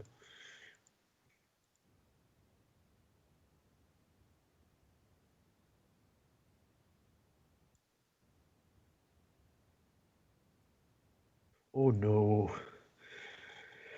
Okay then. I'm just gonna say I'm gonna say 3D. No, I'm gonna say 2d6 damage because I didn't think anyone would be directly behind this thing. So Clark takes 10 damage of hot steam to the face. I'm gonna be nice and say that you're still on this thing's back, and now the back chassis is wide open, and its power cores are revealed to you. Now, why would it go and do a dumbass thing like I'm terrified? Because it actually has to, okay. For you may not know this, but the sentry bots are so powerful that every so often they have to basically shut down and cool off for a round. But this reveals their weak spot, the power cores that are in their back that powers them. So hitting this weak spot deals massive damage to them. He only has to do this once every couple of rounds, but as an additional effect, he can do this for a whole round to remove effects on him, so like burning, stuns, things like that. So basically, he's skipping his round to remove the stun that's on him, because otherwise there's no way in hell I'm getting rid of it. So in the sacrifice of health, I'm removing the stun. So his chassis is wide open for you to hit the fuck out of, and guess whose turn it is? But actually, that's a really interesting move. He has a jack ton of health. There. So right now, I'm more comfortable with it, but as with the damage that's happening, I won't be in a few rounds. Fuck, they're both crits. Holy shit. Okay, guys, how much damage do you think this is gonna do? A lot. I'm A gonna lot. guess. I'm gonna take a wild guess and say about 250 damage. Also, are they still crits even though they're just 6 and 7? You're right. They're not Yeah. crits. They're not crits. My bad. Meh. I saw the 15 and the 16 and thought crits. They're not crits, but they still do massive damage. So, 31 becomes that, and 27 becomes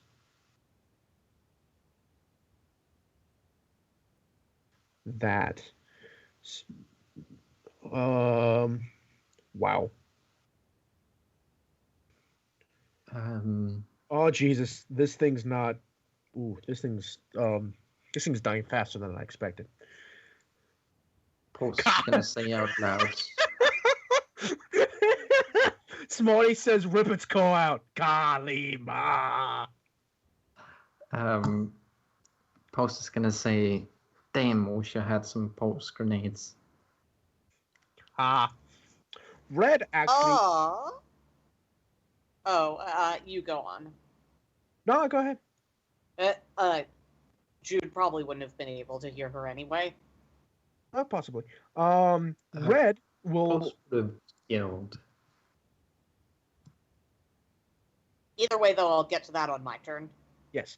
Red Yes. will finish doing what he was doing, and you all hear this middle as something happens, and then you hear do do do do do do do. As from the court, the auto turret that isn't quite functioning yet has been swiveled by Red, and who is holding the barrel, and has basically set it to auto fire, and it's just continuously firing at the sentry bot. And so, well, the first two are hits.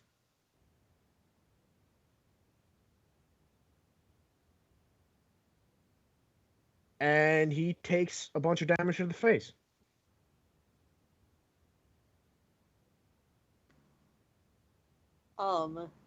When Pulse's turn comes around, would Jude be allowed to do a thing? I'm willing to sacrifice some stuff for Jude to do a thing.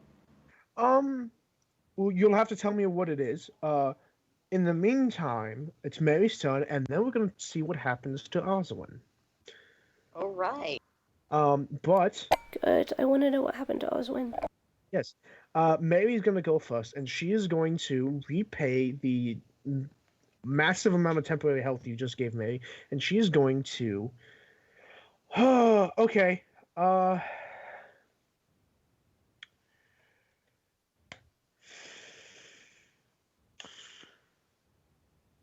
No, she's gonna go all out on this. And Dally, can you roll me 3d10s? 3d10? Okay, 1 second. Yes. Damn it. I got a 9, Damn a it. 10, and an 8. That's pretty good. Oh, you got at least one of them then. Yes. A 9, a 10, and an 8? Mm-hmm. Oh, you hit all three. I So, hit. okay. So basically, she goes over to you. You're not quite sure what she does. She doesn't strike you, but she does, like, press fingers into you in weird positions. And you immediately feel amazing. Okay.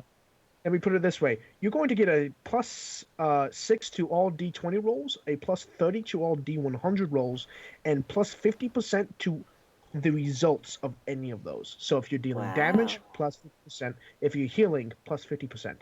So massive buff, Woo. and that's going to be her turn.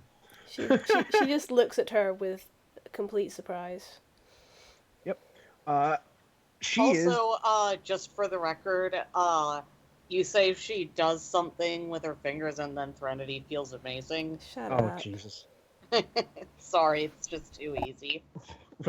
What happens to us when she meets a flower? Hi, I am Flowey the flower.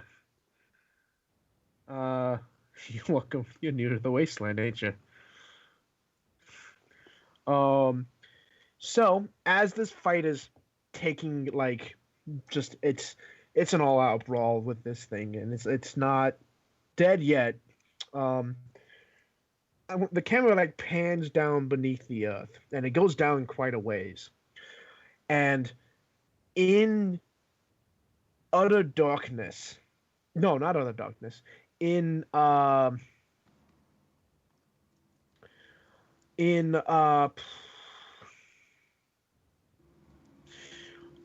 you wake up. You're face down on the dirt.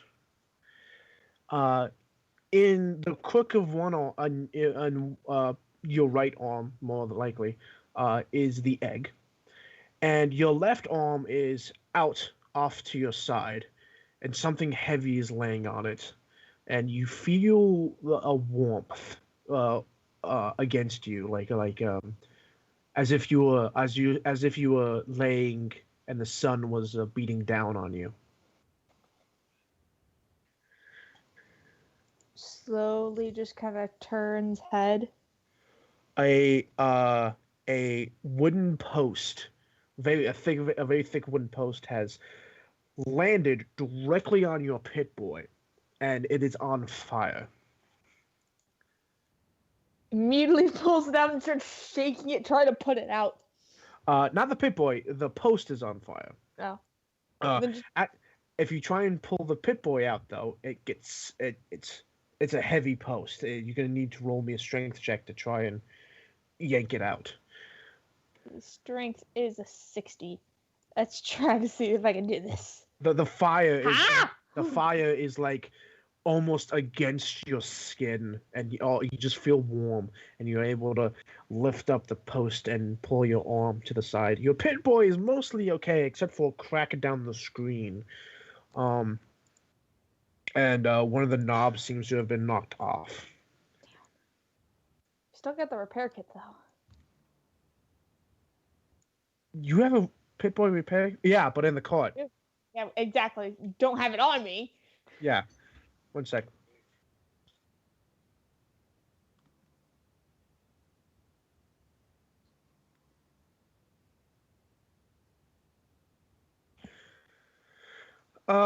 Sorry about that. I lost my train of thought. How about I fix it? Where's my ferret? Oh, your ferret was with you. That's right. And Rex. And Rex. Rex didn't fall down the hole with you, but I'm gonna say Axel did. Okay. So Axel is probably, I don't know, what was Axel doing? Probably sitting on her shoulder like usual. Okay. You are in All what things appears... being... Oh, sorry. No, go ahead. All things being equal, Axel's probably more fine than Oswin, because smaller creatures weigh less. They tend to handle falls better than bigger creatures. That's why a cat can fall so far. Well, one of the reasons, and still be okay. That's why a squirrel can fall, sound like it broke its spine, and get up and run. Little bastards. That has actually happened. I passed by a tree this past semester, just walking to class, and all of a sudden, thud, turn around, squirrel just got up and dashed into the bushes. My It was question was, about how a was 30 feet fall. My question was, how is it stupid enough to fall in the first place? That's not a thing squirrels usually do. I have this mental image the squirrel wakes up, rolls off his bed, and falls. It was a windy day, whoop. so I got a feeling it got pushed. Ah, that makes more sense. So Osmond, you're in this. It's not a natural tunnel. It's like a sewage. It's not the sewers, but it's like the a maintenance tunnel for them. The path behind you has been blocked by debris that fell with you, and you're lucky didn't crush you, um, and whatnot. The path ahead of you is clear, but it is very dark. It is pitch black. There are no lights except for the um, burning post behind you. And no way to crawl back up. Nope. You don't have signal down here. Your receivers do not work. Well, I guess this is the only way I can go. Just flips on the light and starts walking forward. You flip on a light and nothing happens.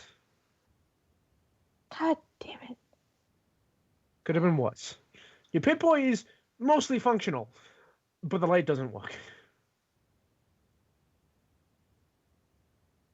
Alright. Going in blind. You sure? Hope you can see, buddy. Actually, that's a good idea. I said these because I believe ferrets have night vision. Let me look this up. Even if ferrets don't, it's Axel. Axel's special. Axel has infrared vision. Axel also has special eyes. Mm-hmm.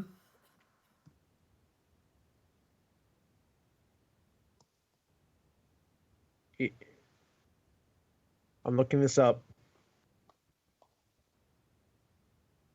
Oh my god, I'm looking up things on ferrets, and it's so adorable. They don't see well in pitch dark. They only see reds and blues as well. Yeah. They apparently don't have great vision. Mm-hmm.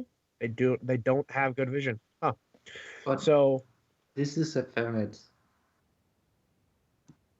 I'm gonna say Axel has good vision and can see more than reds and blues, but Okay. he cannot see in the dark. God damn it. Well, actually, can I take a part of the post and use it as a torch? Roll me survival. Yeah, I get to use something I'm good at. What is my survival? It is a 7.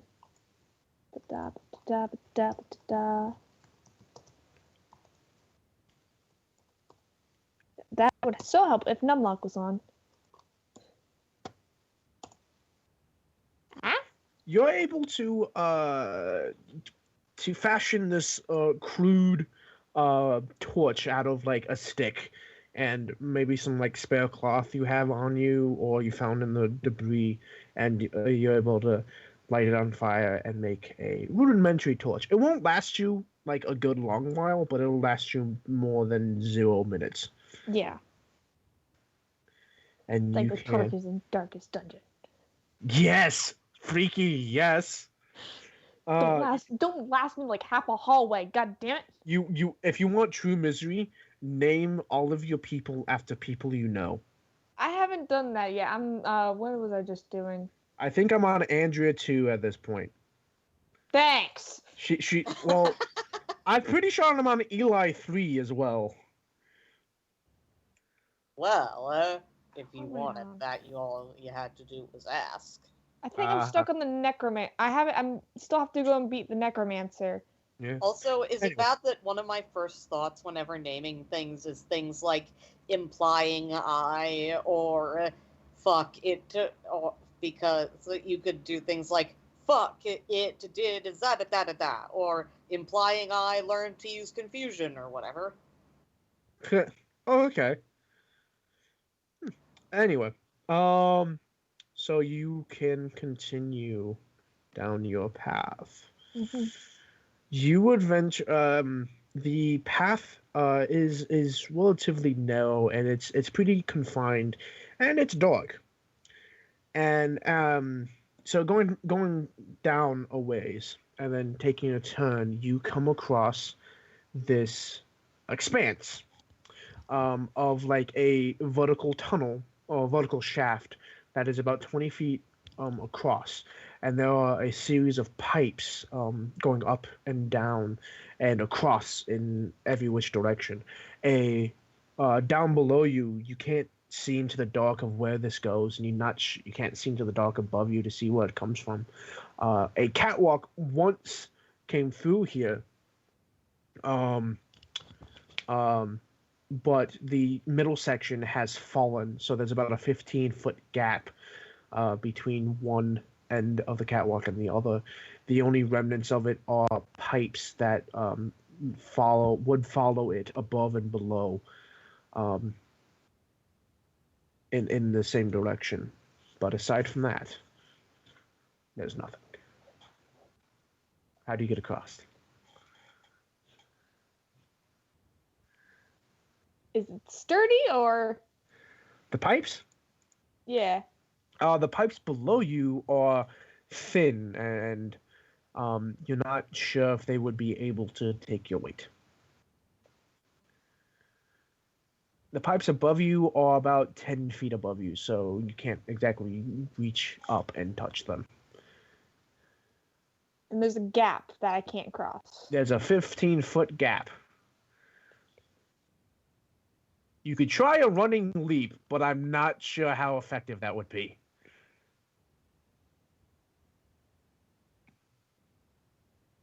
And there's no way I can grab the pipes above me. No, they're about 7 to 10 feet above. And this is where it becomes a puzzle section, and you send like Axel across, and he hits a lever, and like the catwalk extends. That's the only way I can think about this. You have to waltz with Axel.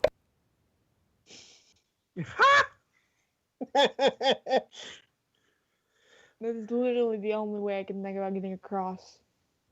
Look at your inventory. See what you have. I actually have to pull up my sheet. Yep. This might have been why I asked for your inventory earlier.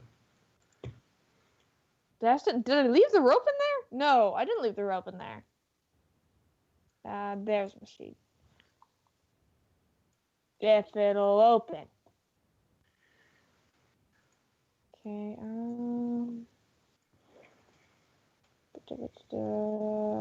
hunter rifle. I have nothing that would help me in this situation. What do you have? I have a fire ant egg, got critter hater, chrono, a glove, the naughty nightmare, Rex, knife, and my gun, and Axel. That is it. Unless you're suggesting I use critter hitter to get across, which I don't know how that would work. Critter Getter kind of has rope in it, maybe? I don't know. I mean, the only other solution I could do is if I use it as like a grappling hook. Fuck, that'd be cool. Could I do that? I don't. Hold on, let me read. More damage fires as you gun makes you. Strength check to reel in caught target. It is kind of like a net launcher that has like a crank on it.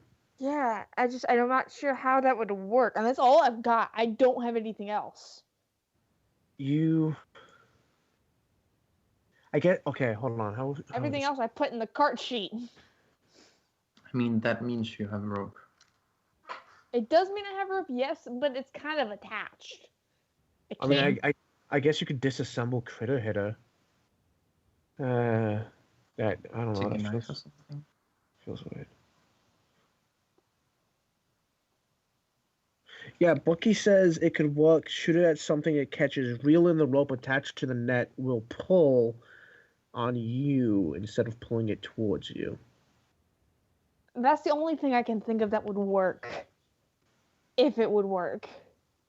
Well, there are pipes above you. Yeah.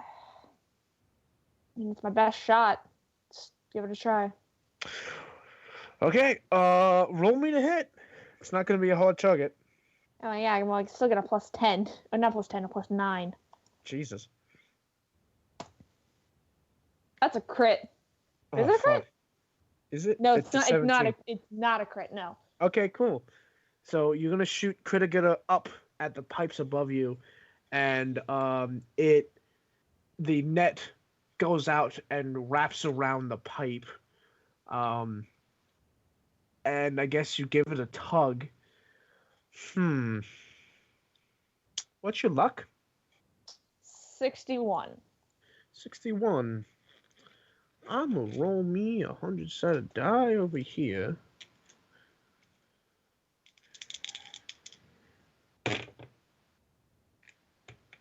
Okay then.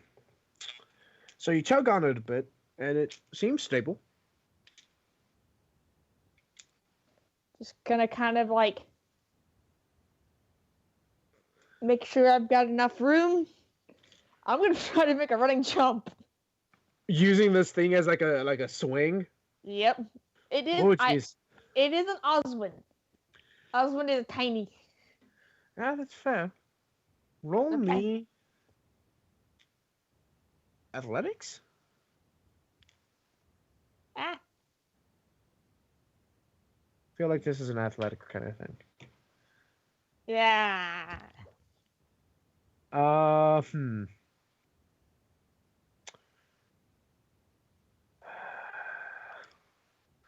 You rolled a 16 on your luck. So, it's sloppy. You do a running jump. The Kuragura doesn't quite get you the full way, but you're able to land on the catwalk, and you kind of do that thing where you like teeter, like on your feet, and you're not quite sure if you're gonna fall back or forward. Yeah. And then you're able to stabilize yourself. You're gonna lose the net to Kuragura, but you can get it replaced later. But Yeah. you still have the gun. Yeah. She'll just cut the rope to that with her knife, and then just put it away and move on. Sweet. Note to self. Get a new one from Ditz. And you continue on, and it's like 10 feet, and then you have to make a right turn. And the moment you round the corner, there's a problem.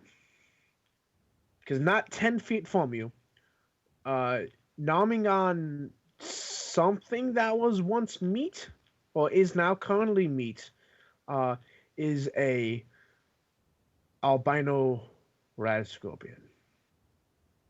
Oh, what the hell? Tame I it, can't. tame it, tame it, tame it. There's no way to avoid this thing. Oh no, this is the only path you can take, and it does widen out so that there's enough space, but he sees you. He quite clearly sees you, and you're like 10 feet from it. And he's actually like he was like he had meat in his pinchers, and he's like bringing it up to his like mandibles, and then he stops and looks at you. May I remind you? I have that thing, if I can find it, animal friend that they can't attack me Without cause. cause. Without cause. A rad scorpion cannot attack you without claws. That... I'll see myself out. Oh, damn it, Hodge. You see, human. You see him. You see Rat Scorpion.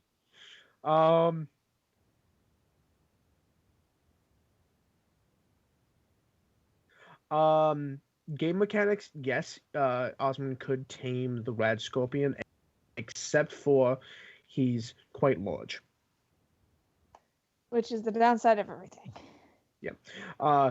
If he was a bit smaller, yes, but he's actually quite a large rad scorpions in the first place. So, he is going to. He actually looks incredibly weak. Actually, his carapace looks, it looks pockmarked, and it looks porous. and dirty. And he's going to see you, and he's going to take a step forward. Osmond is just gonna slowly move her hand towards her gun, but isn't gonna like make any sudden movements in case he doesn't attack. Takes another step forward. He's walking over the body at this point. Just still gonna stand there. She's ready to pull it out if she has to, but she's not going to immediately. The back end slowly raises. Take a step back. At which point, your ready action goes off as it lunges forward. So yep, take it out and fire. What weapon are you using? I'm probably using my hunting rifle. Shoot! Fire Okay. wildly. I'm noticing a pattern. Don't you get bonuses? Don't you get multiple hits on that? No, I just get the one hit. It's always been one hit. Oh no, it is 3 per turn. Quick high capacity light hunting rifle. Yeah, fire rate. It is 3 per turn. Okay, because I'm Yeah, used to my other one. Book it. Wow. Technically, those are all hits. 226s. Yeah, and then according to this, 2 hit is a 14. I'm actually going to give you a penalty to hit slightly because you're not being able to aim. Like this is a very like fire, and he's bearing down on you. Mhm. That means you still get 2 hits. Yeah. So go ahead and roll to hit. By the way, are those crits? 17s? No, because 18's a crit. Okay. So it's 2d10. it's 2d10 damage plus the prey, which would be 92.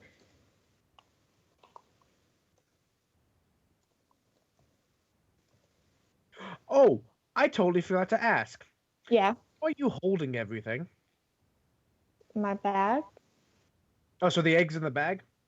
Yeah, she would have put it in the bag so she doesn't accidentally drop it. Okay, that's fine. Okay, first one and then second one. Roll me luck.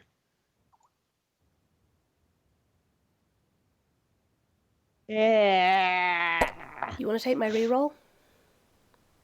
Are you sure you don't need it? Take it. Okay. Okay.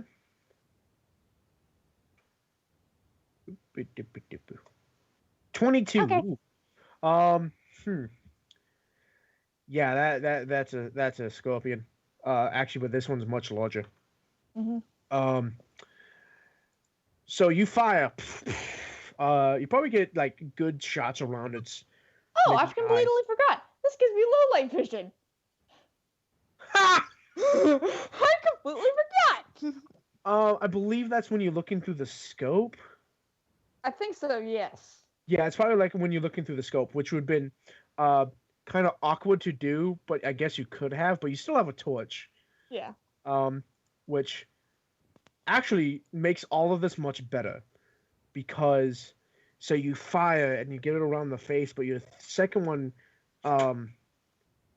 goes off wildly and hits. You got a 22 on your luck. Hits a pipe, and it begins to hiss as gas escapes from the pipe. And the area, like the pipe's right next to the rat scorpion, and the area immediately starts to get this kind of like heat wave kind of motion to it. Mhm. And you immediately begin to smell like sulfur or rotten eggs.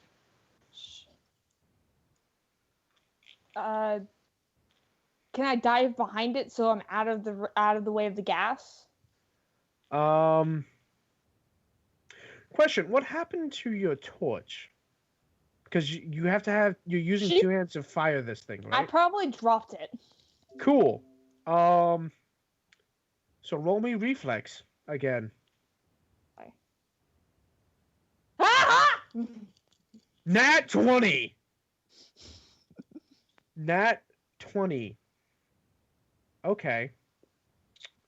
So you take a step back and dive back into the alcove as the flames of your torch ignite the gas, and the smoldering corpse of this red scorpion just...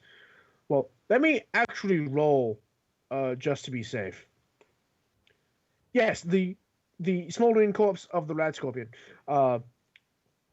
flops onto the ground as the explosion ripples through, and because he's directly next to it, he's missing all of his body parts. The flames actually reach out quite a ways and actually kind of come into your alcove, and the flames, you probably like close your eyes to cover yourself. Yes, like shield, like Paul to shield my face and like look down and away. We don't look at explosions. Cool guys don't look at explosions. Anyway, so the flames kind of past you, and you feel warm, like the sun is basking down on you. Interesting thing to note, though, there's a warmth on your back.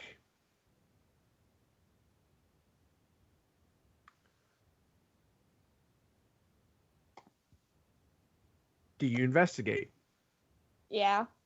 Cool. The moment you open your eyes and look around, you realize your sleeve's on fire. Shit, my jacket! It doesn't hurt. Fuck. Starts batting her jacket arms to like put them out. Yeah, fine. It doesn't hurt.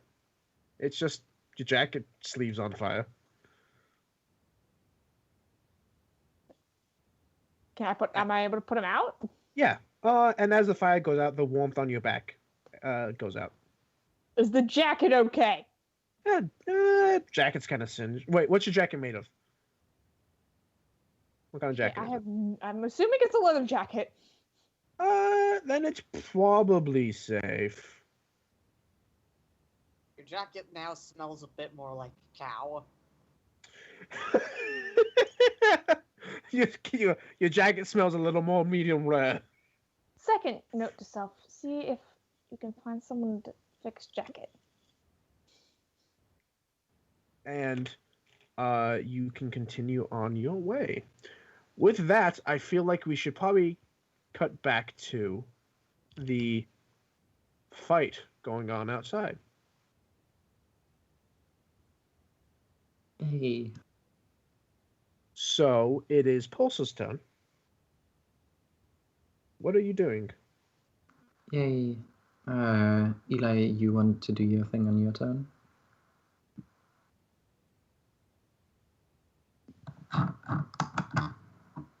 Eli? Eli?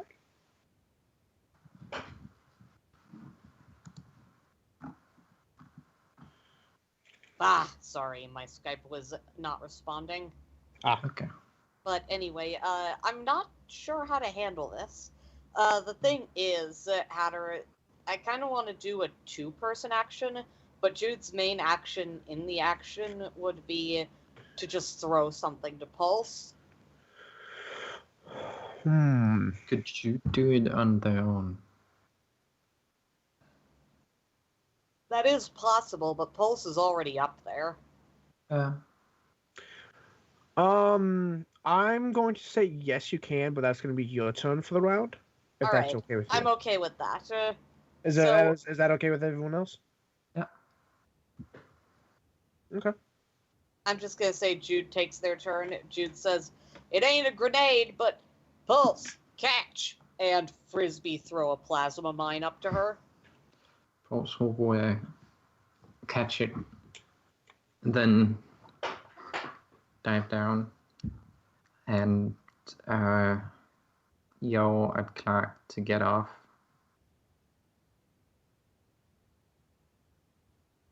Or... Lol, not happening. Oh no! Clark, please. Just put it deep inside. Well, when that doesn't happen, she'll reach in, maybe punch a bit, and then stick it where there's an armor plate between it and Clark,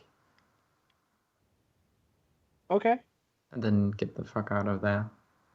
And hopefully, when it closes back up, something will go squish. Huh. Mm-hmm. Okay. So it's Pulse's turn. Clark, your turn.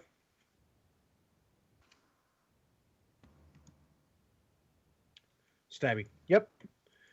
Third verse, same as the first.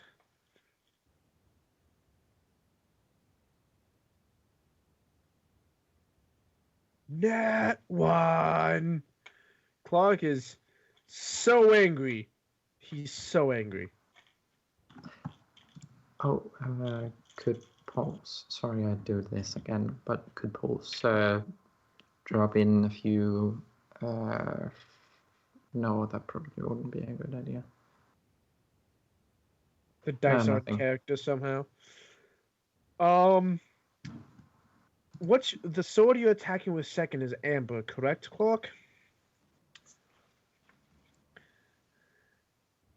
Cool. I almost want to say, because you nat 1, because that either means you damage yourself or I could change the scene somehow. That you kind of like swing back and then forward, and as you're doing this, in one swing back, Amber flies out of your hands. So like, Stupid. and now Clark just has one sword. He's just bashing it against the sentry pot. That's the stupidest thing I've ever heard. And as Bucky said, that's so stupid. I love it. He's just so angry. He doesn't even care. I just also have this mental image of Amber flings from his hands, but he doesn't care, so he just starts punching the robot instead. He would. Yeah, like not even like it's just the same action.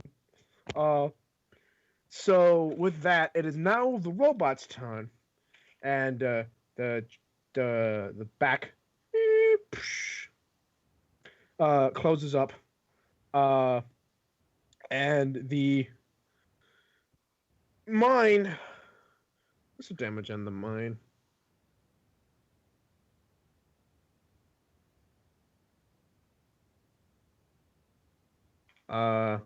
Alan?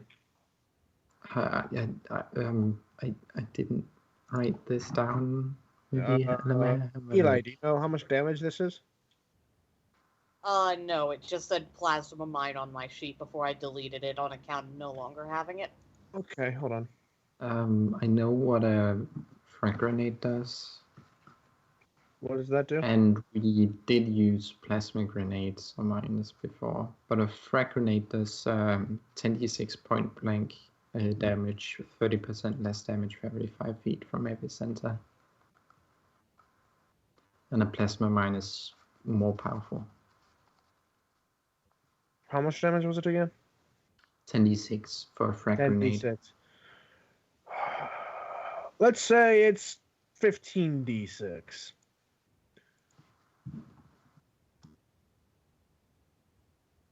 Would you like to roll it, Ellen, or shall Jude?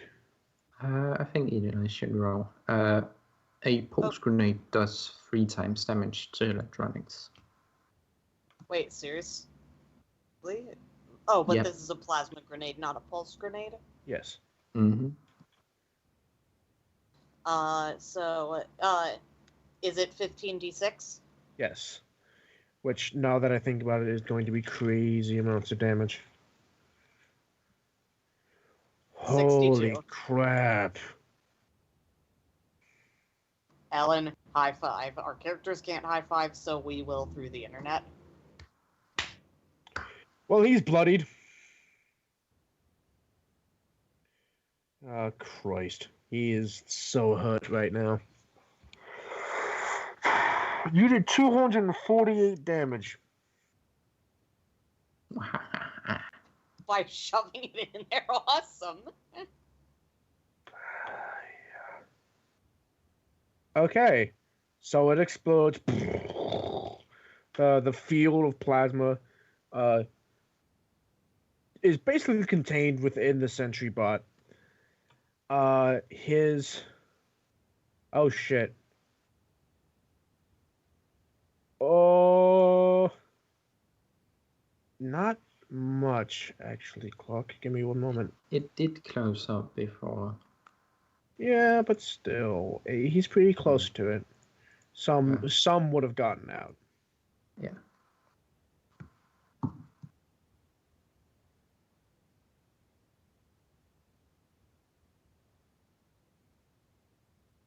So let's do that. Clock's gonna take 18 damage.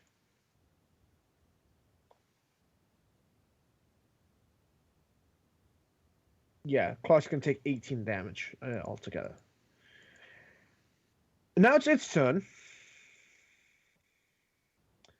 And I'm going to do the only other thing that I haven't done yet. And it's going to marry Threnody and... No, you know what? He's tired of Clock. Yes, he's tired of Clock. He's going to turn around. No, wait. No, Clock's on his back. Is he going to grab Okay, me? I just had a mental image of it doing the, oh, where did he go? Where did he go? He turns around. Hey, wait. Turns around. Hey, what? No, what he's going to do is he's going to kind of do the same thing where he like jettisons forward really fastly, except he's going to do it backwards into the crumpled metal door. Oh no. How's that affect Jude being tied up with it? You're going to need to make a strength check. Okie dokie. We'll see how this goes. On the other hand, Clock, roll me reflex.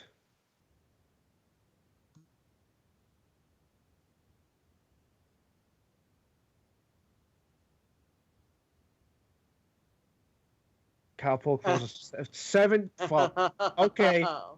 Okay then. Clock rolls an 11. Ooh. Oh no. Oh jeez. So this thing just backwards super quickly, and it, in Clock's anger, his haze of rage. Are you sure? Are you sure you shouldn't take a branch in Berserker?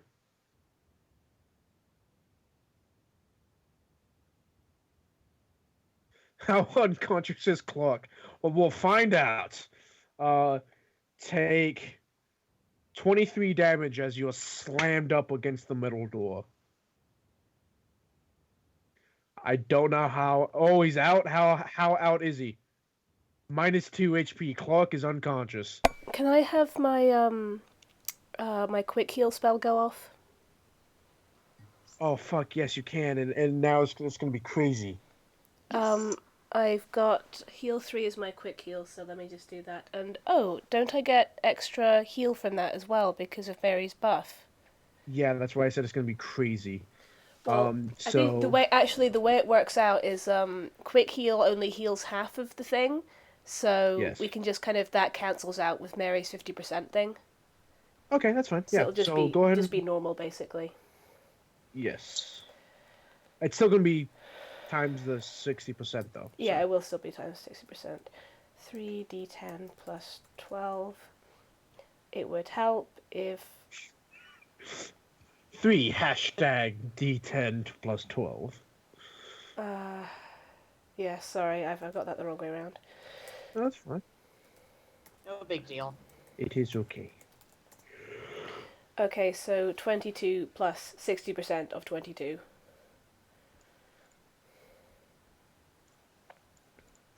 So Clock heals 35 health. Hot damn.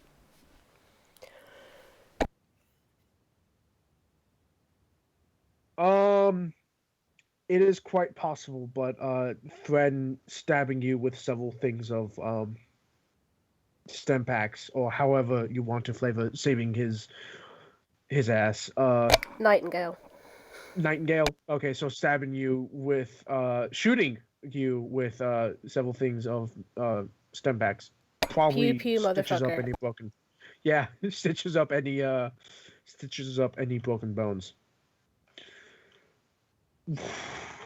But now your off is back. Out of curiosity, did anything result from Jude getting the 17, or was it just that they held on? Oh, I totally forgot about that. Yeah, no. You're like, whoa, and it's almost yanked from your hands, but the cord is on super tense now. If it snaps, someone's gonna get hurt. That makes sense. But you're able to hold on to it. Jude, your turn was spent throwing a mine to Pulse. Yes, that's true, but I will take this moment to roll, because Jude just nearly got their arm yanked out of their socket. I'm going to roll health for a heart attack. I totally forgot about that. Yes, go ahead. Sorry, I know I'm interrupting a lot, but I'm fine. trying to remember it. It is your turn.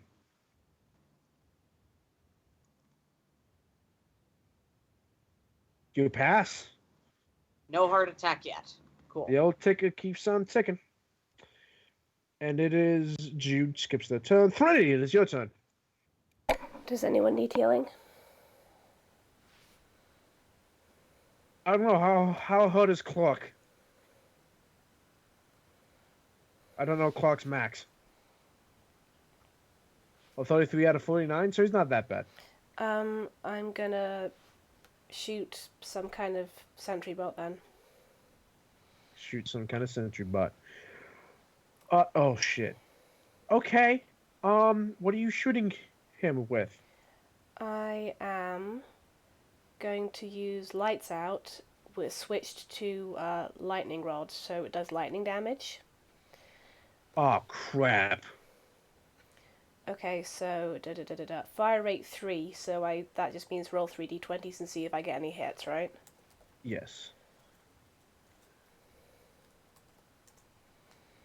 Ooh. Well, a 19, a 6, and a 2.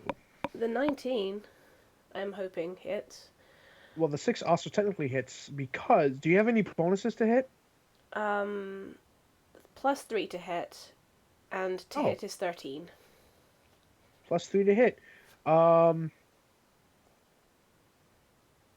He's actually so big that it reduces the to hit? To hit. So actually, all 3 of those are a hit because you get plus 6 from to all d20 rolls. Right, from the buff. Okay. Cool. So Okay, cool. So I will roll that. That's just charisma. Okay. So the damage is 4d8 plus 1d4. Oh, this is gonna hurt. This is gonna hurt a lot. Depending on how I roll. Oh my god, that's awful. That's so bad. You still do a ton of damage, though. I rolled 4 1s.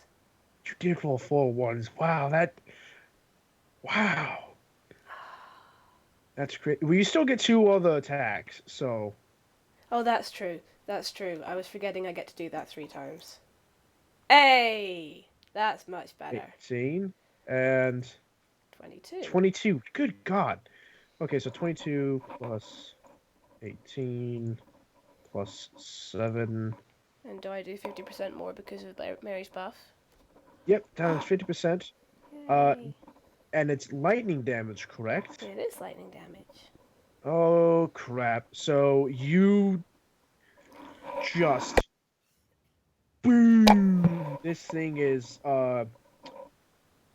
crazy low. It has 25% max health. Oh, sweet. Can I just have this flavored as, like, after Threnodi's kind of put away Nightingale, she looks at this motherfucker, picks up, sort of unholsters, lights out, and goes, okay, just quit it. uh, Or possibly just, would you stop that? would you quit it? I'm tired of you. Stop these shenanigans. Now it's the Sentry's turn. And being shot by quite a lot of damage, actually, he is going to...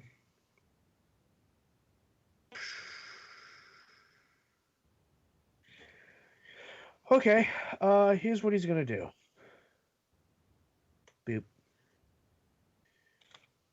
I need to re-roll one of those.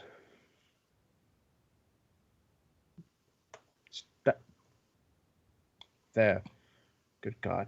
1, 3, and 6. So, Clark, Threnody, and Mary all roll me reflex.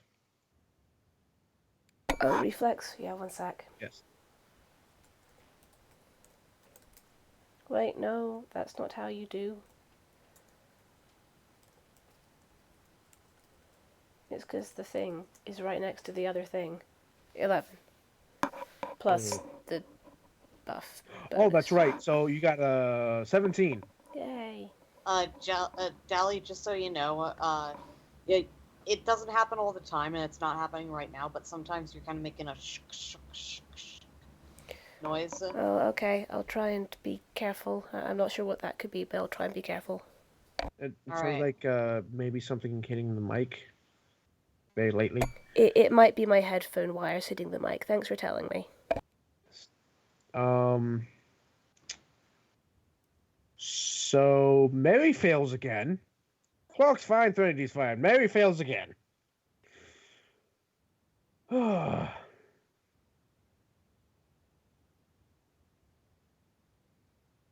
And she's going to take 18 damage as another spike impales itself in her. And where's my pen? There it is. She's not even through her temporary health yet, but she is stunned for 4 rounds. Yes. She has 14 temporary health. Oy. It's Claire's turn.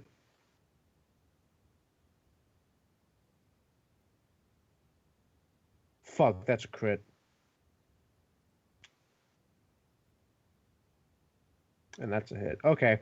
So I think Claire might get the kill shot on this thing. It's quite possible. Fuck. 31 on a crit.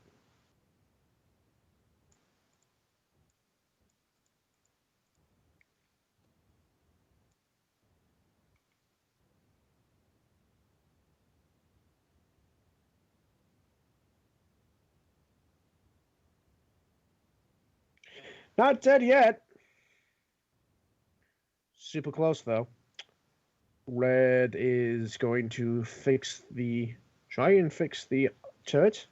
Mary's stunned. Pulse, it is your turn.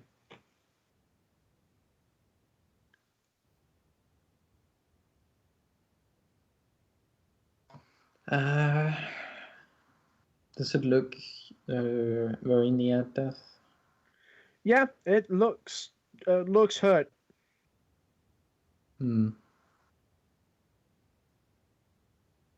Just gonna shoot it again. Yeah, okay. If we don't kill it here, I got a plan.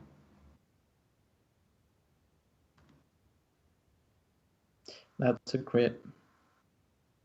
I don't know if that 11 is a hit, since my to hit is 15. His size will actually lower that, but it's still not a hit. But that 24 and that 20, Jesus. Okay. Okay. And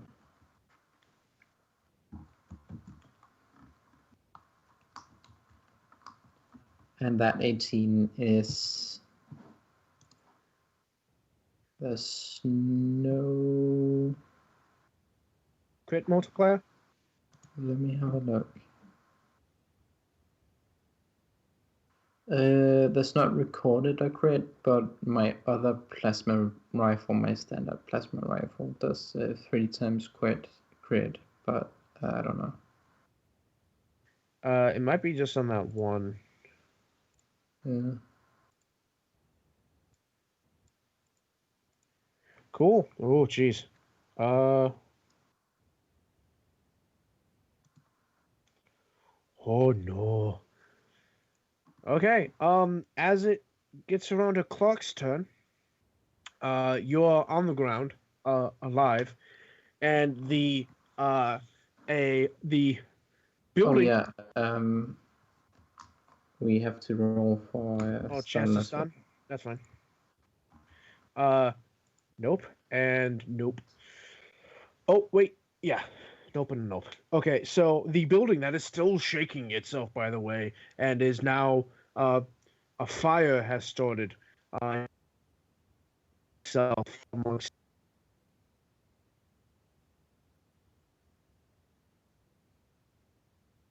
a mushroom cloud of dust and flames reaches into the air, and the building begins to collapse more in on itself as it is basically eating its own tail. And I kind of want to move to Oswin. Is the sentry bot dead? No, not yet. It's almost. Then I'd like to get to either when it's dead or when it's Jude's turn, if that's okay. Okay. So it's Clock's turn then. Clock. Same as always.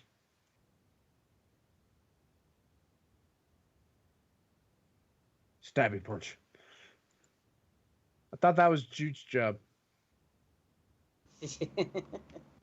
You crit on a punch. I don't know what to say.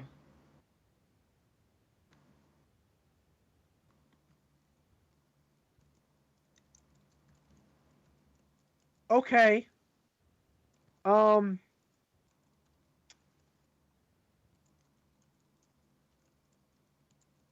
Roll damage for both. I swear to God, if you kill the sentry bot by punching it. Jude's the one doing shit with ropes. Clark's the one punching. Is it opposite day? And that 2d6 is lightning damage?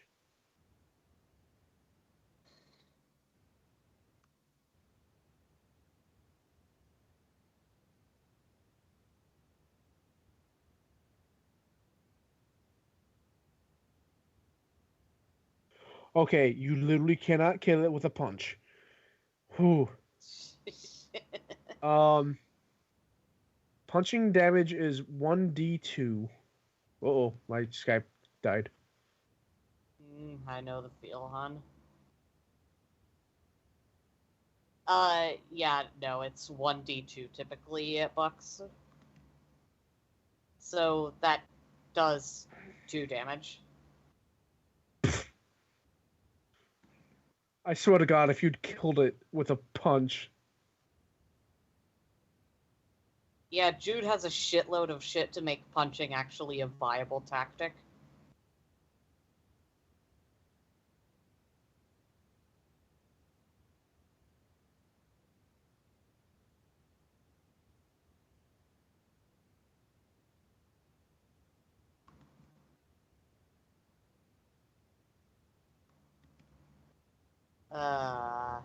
Hello?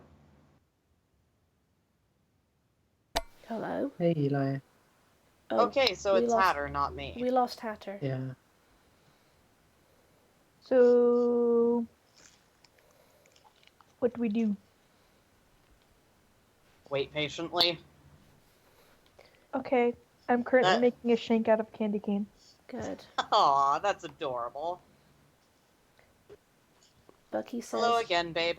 I'm back. Sorry about that. Bucky says if I did kill him with a punch, I was going to flavour it as him wrenching open his back with his sword, then yanking out his fusion core with his bare hand.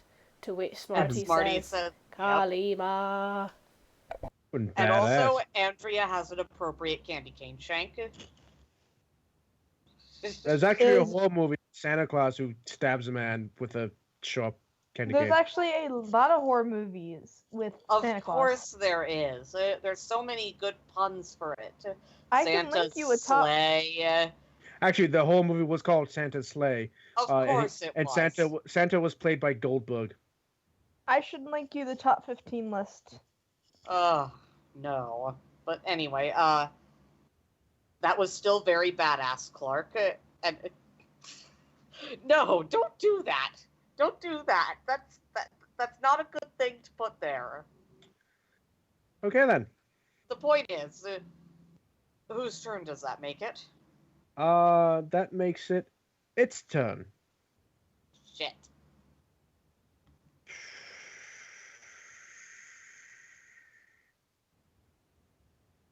Trying to figure out how to do this. Shoot yourself in the head.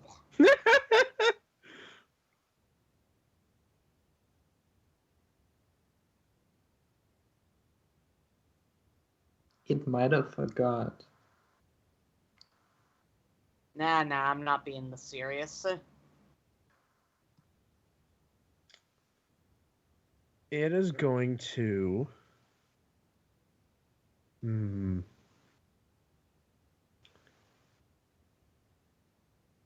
I don't want to go after Claire, but she has been doing the most damage. Go after Pulse instead. Its pulse is flying. Well, okay, then go after Claire and Pulse will do something, and then it'll hit Pulse. You can take that. Okay, it's going to charge at Claire.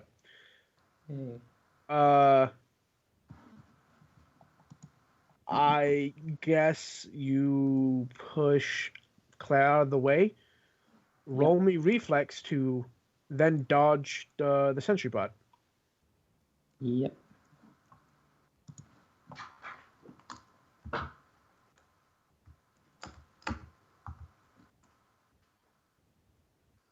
Fuck. Yay. Okay.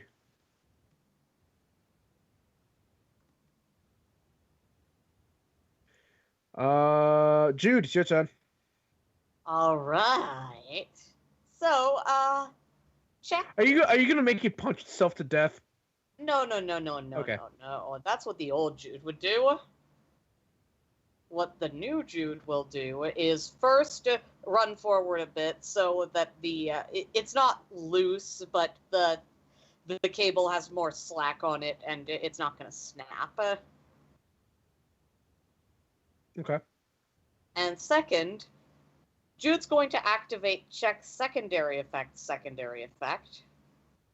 What that does is, once per launch, you may activate check, dealing 2d6 lightning damage, and has lightning 4 effect. Fuck. Roll me This is- 2d6 damage.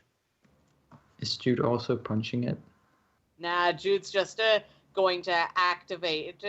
Jude's just going to run forward, give it a little slack, and then make it ride the lightning. Appropriate. I don't know what lightning 4 does, but I trust you do. One moment.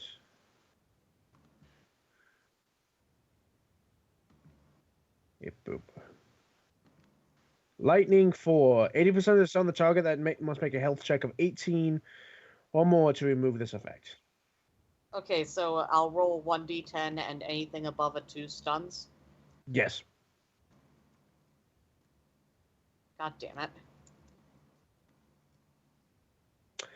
Barely, but yes, it stuns him.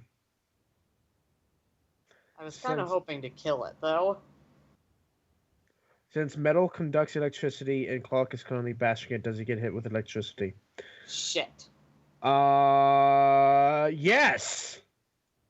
Double Take 7 shit. damage. Take 7 damage. I don't think it affects him that much. Still, could have thought that through better. That's fine. It's cool. Oh. The robot does take more damage than 7, so it's good. 133 plus 14 is 8. Oh, Jesus. Oh, and it's stunned. Back in the same conundrum now, because if I open up the chassis, there's no way he's surviving that fight. Oh. Bucky says, Eli, honestly, don't worry. I like that Clark is taking so much damage right now during this fight. It seems right. Yeah. So it's Trinity's turn. Does anyone need healing? Clark might. Bucky? I'll just scroll down. 26 out of 49. I think Trinity could kill it. I was going to say, how close is this thing to death? Because can I just shoot it again? It's pretty close, but Is Clark right there on it? Is he right in the line of fire? he's not lying in the line of fire, but I don't know. It probably would have come up at some point because you actually had a sentry bot with you, like a deactivated one. When they are destroyed, they have a self-destruct sequence. Right. Okay. Oh, dicks. And if Clark doesn't get out of the way at his current health, I wouldn't. I don't know. It would be up to the dice. In which case, Threnody is going to have to do. Is Clark looking like he's directed to Bucky? Does Clark look like he's going to be sensible enough right now to get away from the killbot? Or does he look like he's so angry that he's just going to keep slashing at it, despite the danger? I will take questions with sadly obvious answers for 500, Alex. Yeah. But I'll see what Bucky says. Like.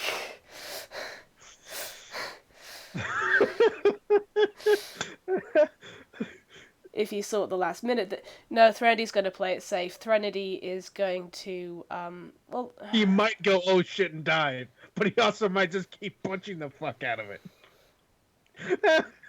I'm punching it so hard my fists are glowing. Oh, wait, crap! I'm on fire! No, literally! Man, no wonder Papyrus sucks at cooking. Okay. Oh, brother. I love you too, Bucky. Okay, Thren is going to run over and basically tackle Clark away from the thing that's probably about to explode quite soon. Smart and logical Thren is smart and logical. Does she stab him with the stim pack while doing that? Actually, yeah. Can I do that, Hatter? Yes you can. I'll use heal 3 again. I think I have. Yeah, I have 1 use left of heal 3.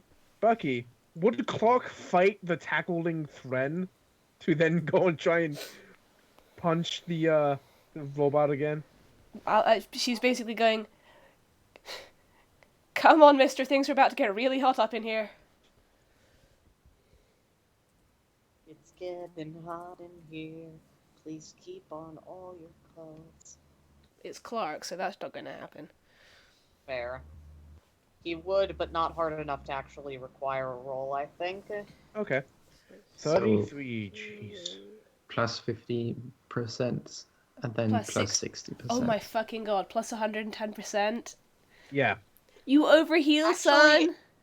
Actually, it'd be a bit more than that because it's at plus 50, then plus 60. Oh yeah, So it's I plus know, but 60. I always I know that, It- but it's easier just to add Yeah, rather than it is. multiply. Yeah, it is technically, two separate things, but to simplify it, Yeah. I lump the That percentages is together. perfectly reasonable. I'm just being a pedantic shithead. No, I totally get it because we're like, if you really need to squeeze out that 5 more health, you totally can, but I don't think it's necessary as he heals 99 health. What he doesn't need, he gets his temporary health. Uh-huh. I don't think he could die from the explosion now. Threnody is best Threnody. It will only make him strong. Well, it was Ellen's idea for Threnody to also use heal, so thank you very much for that, Ellen. Ellen is also best Ellen. 125 out of 49 health. Good God. I'm still Okay, not so gonna... we need to use Clark as bait for something before this fight ends. Oh, you know what I totally forgot? Clark still has a shit ton of LA on. Yep. Yeah, he does. I totally forgot. I mean, nothing's really... ARE, but still. Yeah, none of the attacks really affect AR. They're more like... It only lasted 5 rounds. So It hasn't been 5 rounds. This is like the 4th round. It's gonna wink out soon. Yeah, soon. But, so that's Thren. Then the sentry goes again. And I can't open up the chassis and cool down. So I'm gonna have to roll health. And if he somehow still survives next round, actually he won't have to have one more. Fuck. Well, he failed. It's Claire's turn. Claire's gonna stab the fucker with a sword. No, Claire, get away. Oh wait. Yeah, I that's would true. notice. She's probably going to pull out the sword. Does Pull stop her? Pulse would hold an arm out to hold her back. Say that no, explode. So no explode. Okay. That's all she really needs to know, I think. Yeah, explode.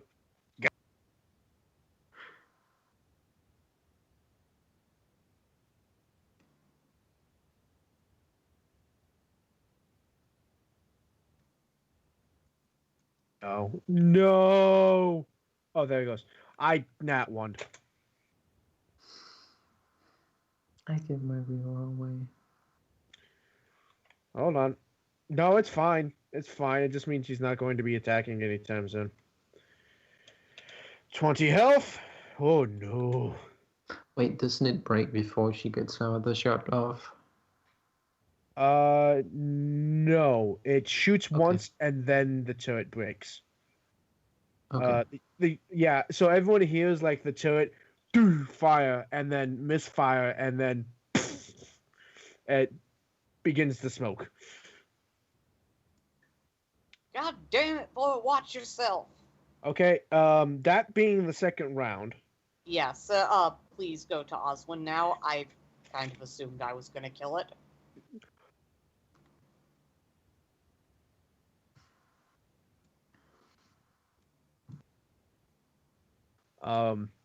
Oswin.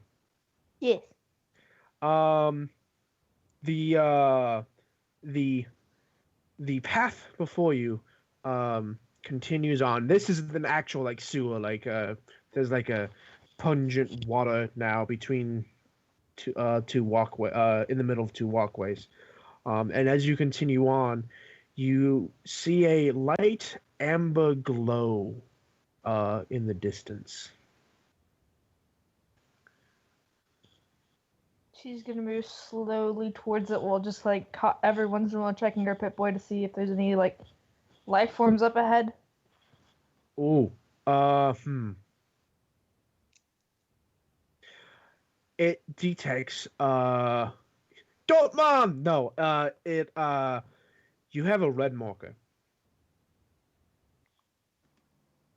And just slowly moving back towards hunting rifle. Like, I'm gonna keep moving forward, but slowly. Are you stealthing? Sure, why not? Roll stealth. Who wants to make bets that I roll really low? You 18. lost. You It's a would've crit. Oh, it's a crit. Yeah. Hell. So you stealthy. You sure you didn't pick up a stealth boy on the way down? No. Oh, well, she did. It's Clark. Ha! No.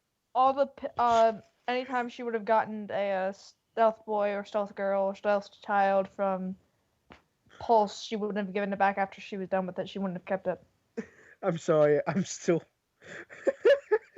I don't know if that's been said before, but that was good, Eli. Sorry. No, it was funny. So you find like this this hole in the wall on the side of the sewer, where the amber glow is coming from.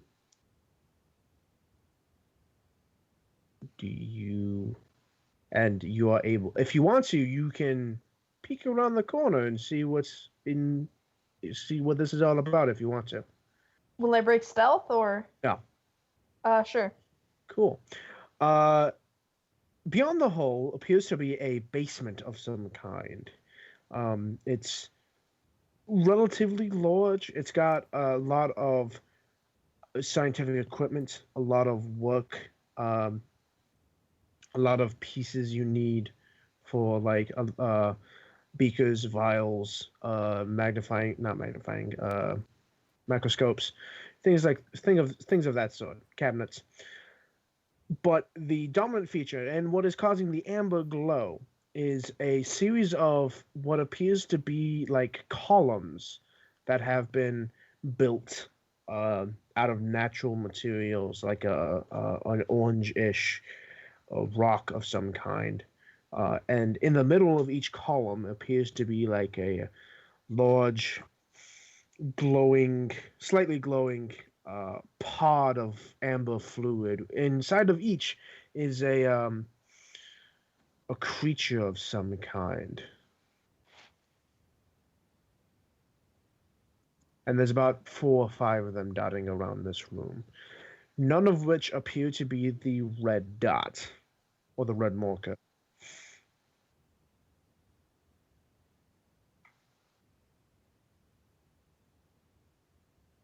What do you do? Just gonna look around to see if there's any kind of terminal. If not, she's just gonna kind of like peek in the direction of the red dot. You don't see a terminal. You do see a set of stairs, but no terminal. The red dot appears to be coming from just beyond like your view. So to really actually like see what the red dot is, you would have to enter the room. As long as I won't break stealth, I will. You crit. I don't think you're gonna break stealth. Okay. And you enter the room, and it rolls perception. At fuck. Fuck. Unless it's a crit for perception. Because technically, doesn't my crit add 10, so that'd be a 28? Yeah, so you roll a 28. He crits on a 19, so he rolls a 29. But what is your stealth bonus? I have a 0. Oh, no. So, do you want to spend 5 luck? Yeah, we'll spend 5 luck. Cool. So it doesn't see you. You both crit. Jeez. I wasn't expecting that.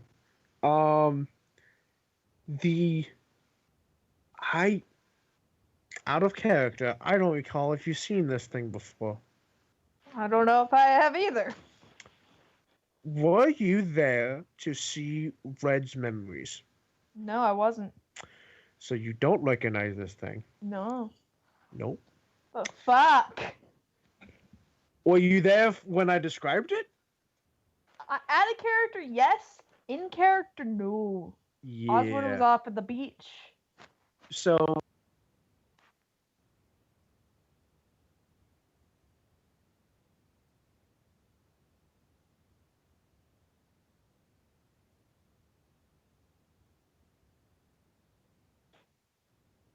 Hello? Hello? I think outside. I think you're Okay, just right. making sure it wasn't me. I was worried it was me. Hatter's been Zargy tonight. Yeah. And there he goes. Poor babe, I know how frustrating that is. Also, because I didn't get to mention it earlier when I was doing it, because I had to go. But why does Lily have to leave?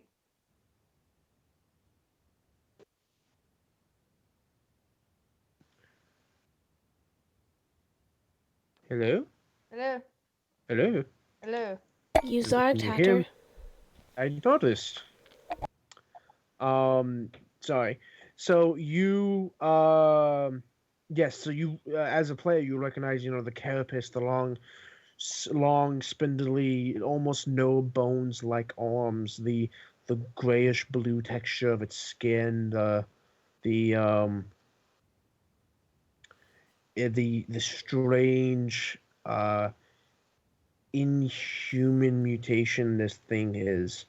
And it has its back to you um as it is it seems to be gathering like fluid in its hand and then placing it on a column as it is building another one of these like incubation pods.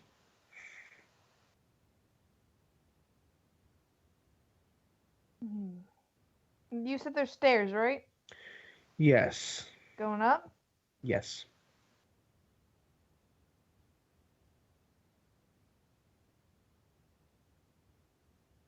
I'm just debating on whether or not I want to take my chances with the stairs and try to get past this thing, or if I want to just keep going down the sewers and hope I find another exit.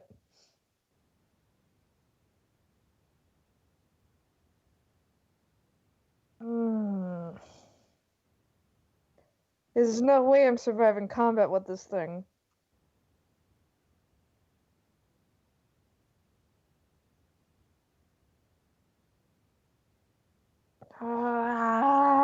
But I don't know if this is the point where you're wanting me to go upstairs. It's up to you. Nah. You do hear a pitched battle from above. Fuck. And you probably hear. Actually, roll me a perception.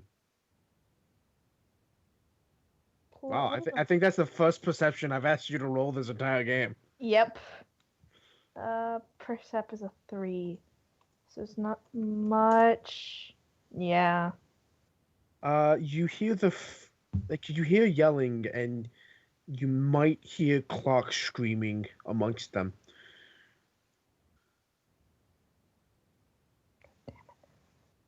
That's the thing. I don't want to enter combat with this thing. I don't want to enter combat with this thing. I won't survive if I enter combat with this thing. I'm squishy.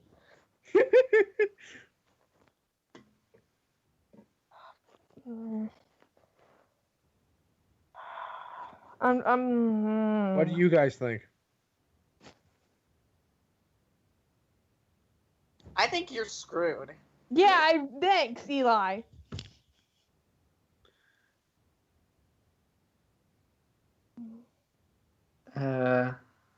She's seen. Quickest way back to the rest of the party would easily be going up the stairs and finding a way out the building above. But that would risk me getting caught by this thing, and I won't survive if I do that. But if I keep going down the tunnel, there's no telling when I'm gonna be able to get out.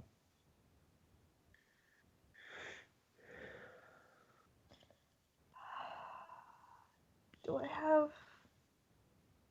Hang on. I'm gonna do a thing, like a little separate thing.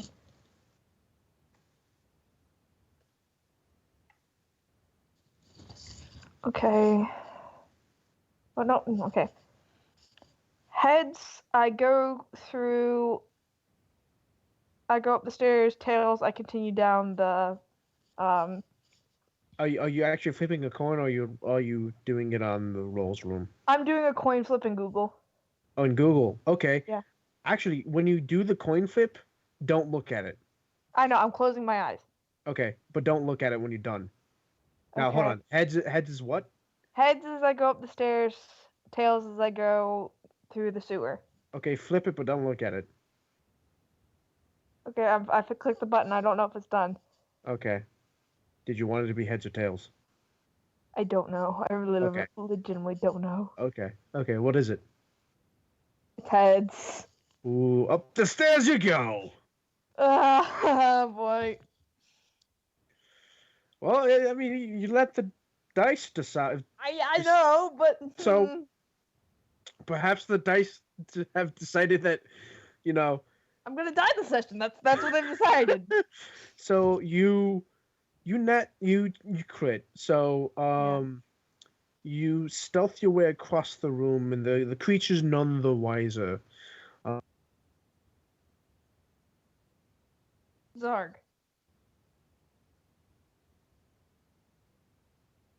Hello. Hello. Hello. Hello. Hi. Hi. Okay, I'm back. I think so. I'm sorry. So you are able to stealth your way across the room without the creature noticing you, and you can make your way up the stairs, and you come across a door. It's locked, isn't it? Do you try the handle? Gonna gently try the handle. It's not locked. Ooh.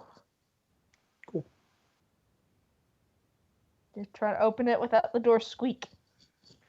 It's Zarg. open. Oh, fuck. The door doesn't squeak. Axel squeaks on the door's behalf. God damn it! Am I back? Yeah. Okay. The Also, door I'm does. sorry, babe. That's just. I know what it's like. Is it me or is it him? It's Hatter. It's Hatter who's cutting Okay. out.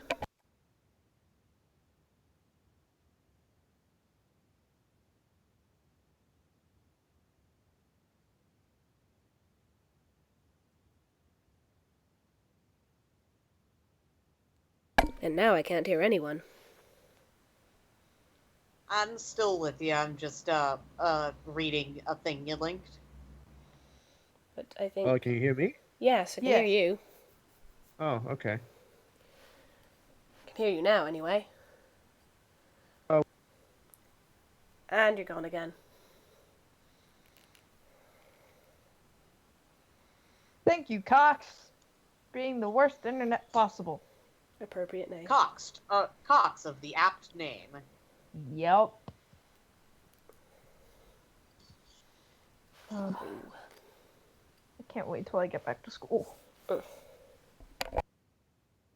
That reminds me. Is it okay if I kind of announce here? Sure, why not? Yeah, go ahead. Well, there's just some good news. Is that I definitely have a place to go now. Yeah. I have. Yay, I'm well gonna done. sign a lease on an apartment to rent of my own tomorrow, and it's really, really fucking terrifying, but it's also really, really good. And one of the things I'm figuring out is what sort of non-shit, non-Comcast internet I can get in Portland. AT&T is decent if you can get it. Being in a city that is not, in fact, bumfuck nowhere, not saying that's necessarily where you guys live, just that's where I lived before, it's actually easier to get decent internet than I thought. There might be a bunch of socialists willing to offer cheap, quick internet. I'm gonna look into that. If you Can you hear can't me? get yes, but if you Uh, can't get Google Fiber, AT&T is pretty good as Not well. those socialists, a different bunch of socialists. Maybe when you get internet in your new place, you can give us a little video tour. I might, but that yes, Ellen. But go on now that you're back. Sorry about Okay. that. So Just you. No, it's fine. good It's news. good news. It's really good news. Yes. So you open up the door. It does not squeak, but you find out it only opens up about an inch before you come across resistance. There appears to be something wedged against the door. It gives a little bit if you try and push on it, but not enough to have any significance. You, though, opening the door, you can hear the crackling of fire and the sounds of battle um, have increased. Is it wide enough for Axel to get through and see what is budging? Ooh, ferrets can squeeze into really tight places, can't they? Yeah. Yeah, you probably then yes. Okay. I technically did I not use my eyes a piece earlier, or do I still have that? I'm gonna say you didn't because you probably know that Axel can't see in the dark. Okay. So, eyes a That's beast. adorable. Yeah. Eyes a beast. Send them through and see what it is. There is. Oh, oh, yawn. Oh, leaning against the door. No, there is a actually, what you kind of recognize as a the pillar that.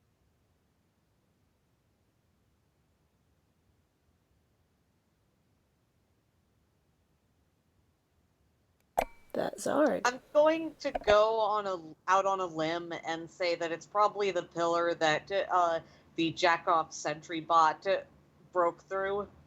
One of, yes. Yep, there you go. Okay. Fuck.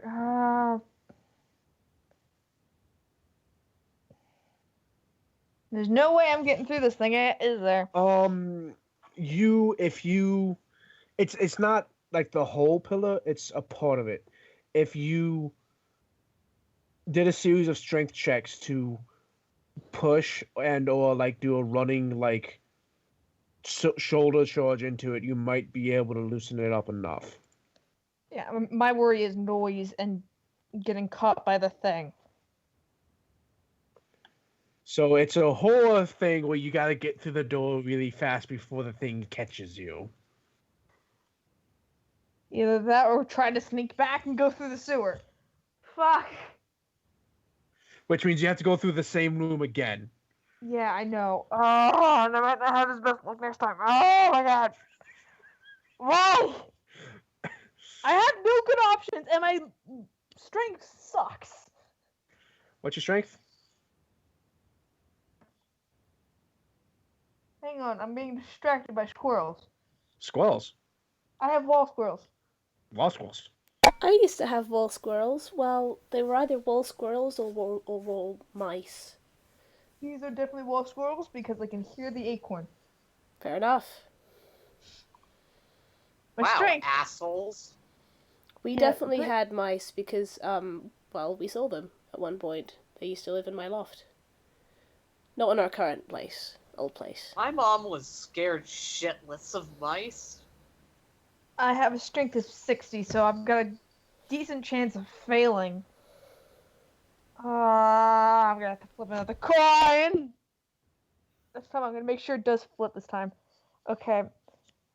Heads, I try the door. Tails, I go back through the sewer.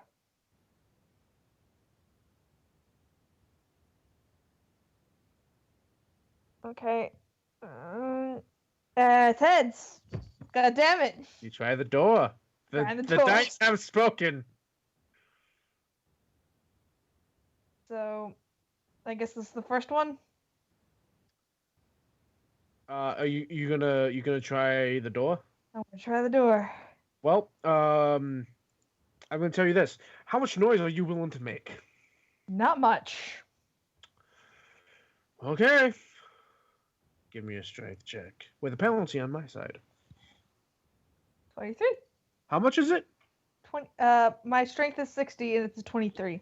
Ooh, nice. So you begin to push on the door, and the some of the debris behind you begins to scrape across the ground, and it is making headway. It is a good probably 2.5 inches now, but it is making some noise. Stop just to give a brief of silence and listen. I'm gonna roll perception. There's nothing from down the stairs. Wait a bit longer. Now hold on, Nothing. wait. Andrew, Mm-hmm. would it be okay if I made a pseudo DM screen right now? Okay.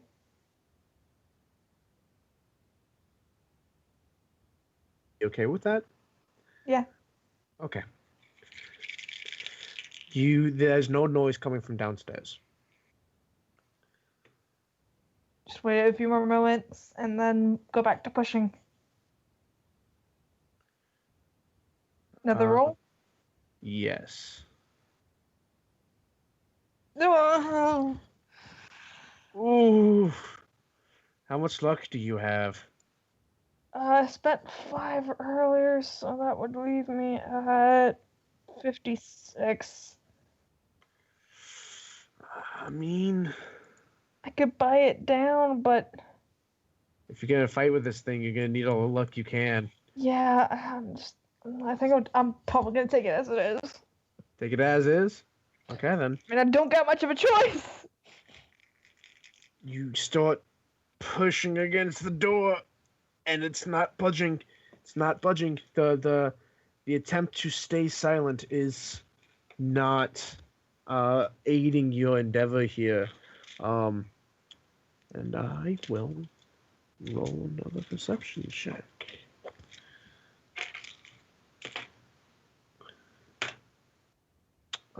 That's not what I wanted. So you again hear nothing from downstairs. She'll wait a moment. If she hears nothing, she'll push again. Better? 33. So you're beginning to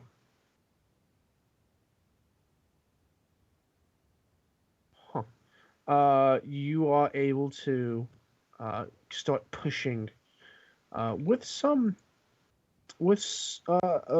success. At which point I need you to roll perception.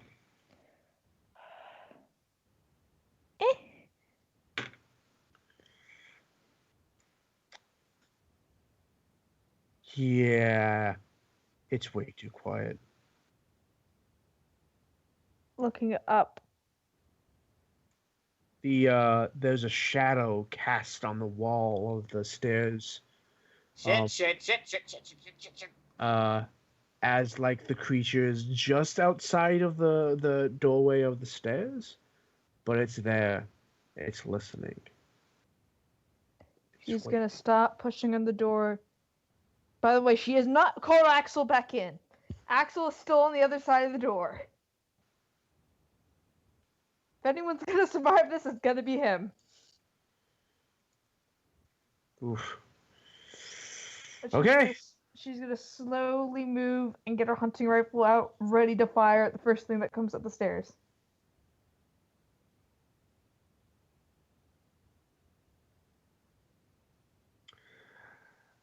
Okay.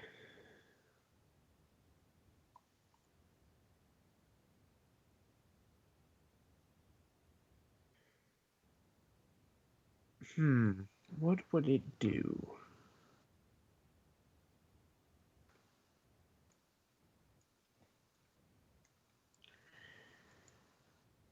It's going to wait a long moment. The only sounds of the crackling of fire outside and the sounds of combat.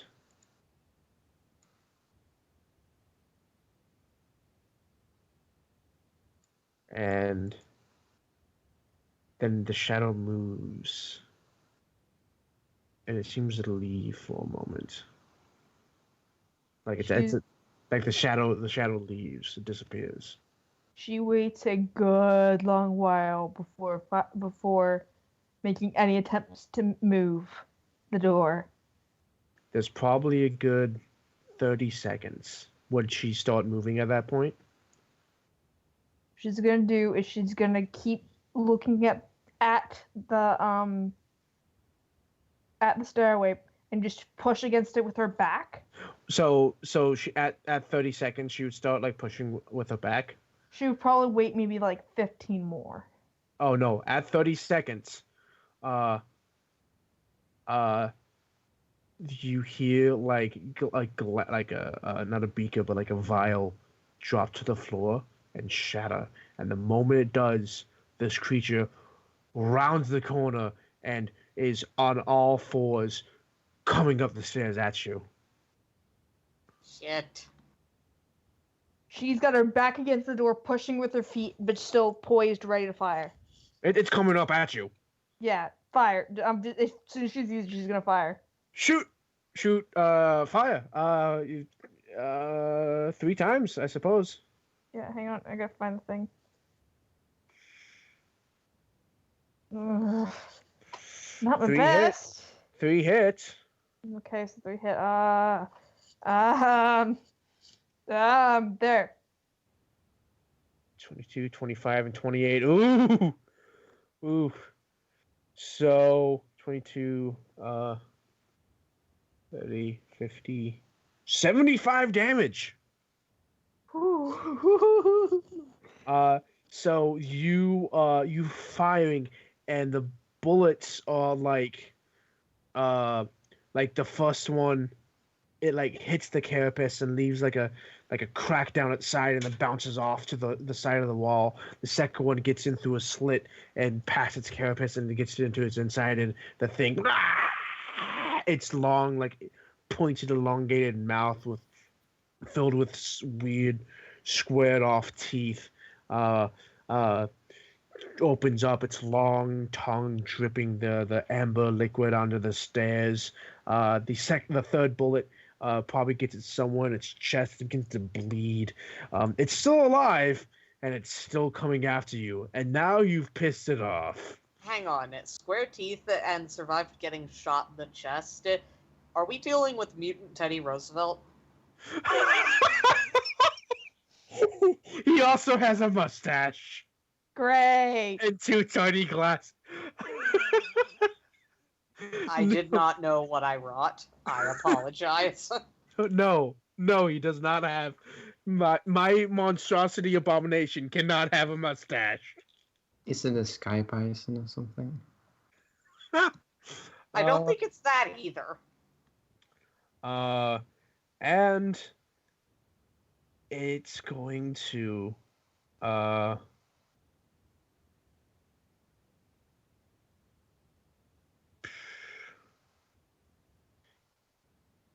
it's going to try and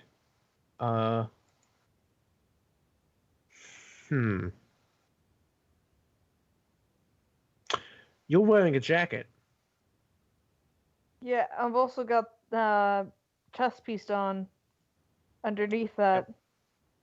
So it's I got the going armor. to, as its like long arms are like now on the walls, and it's just pulling itself up at you.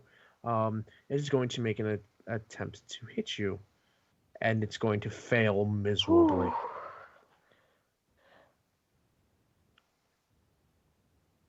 So this thing is now in your face. The amber liquid dripping from its mouth. Can I just have am I close enough to where I can just basically put my gun to its skull and fire 3 times into it? It's actually a little too close because you have a rifle. Doing that would actually have some form of difficulty. It whispers something about a bull moose. Do you know Teddy Roosevelt was in the latest epic rap battles of history? Yep. I'm in your face, stealing your soul.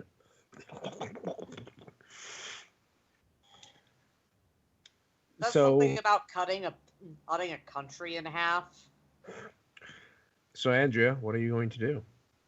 You Can I can move try and without? shoot this thing, or you could focus all efforts on trying to push this door open, or I don't want to turn my back on this thing. That's the thing.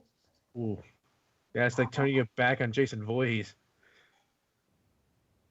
And can I move without being hit?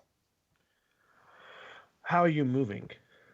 Can I like move to the side or something, or even go under it if I have to, just so I can get a good shot at this thing? Oh, yeah.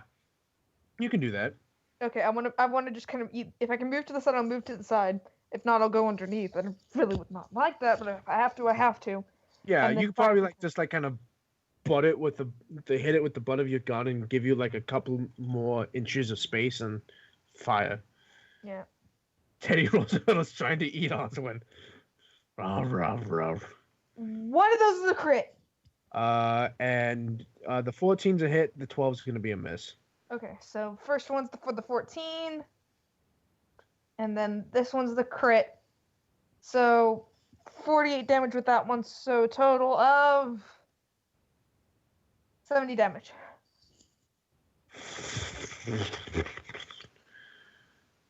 That's a lot. Yeah.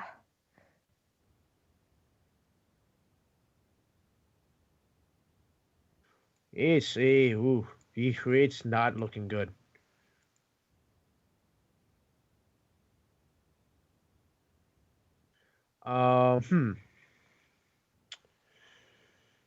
It is going to.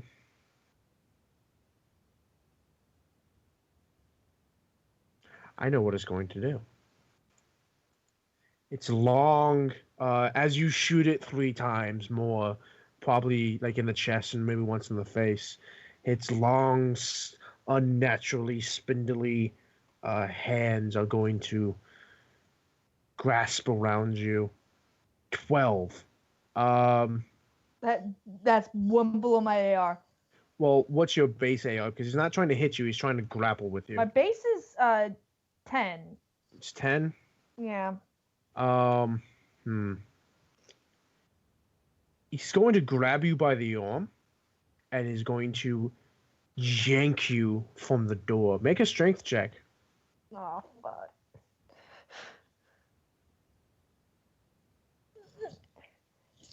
Fuck.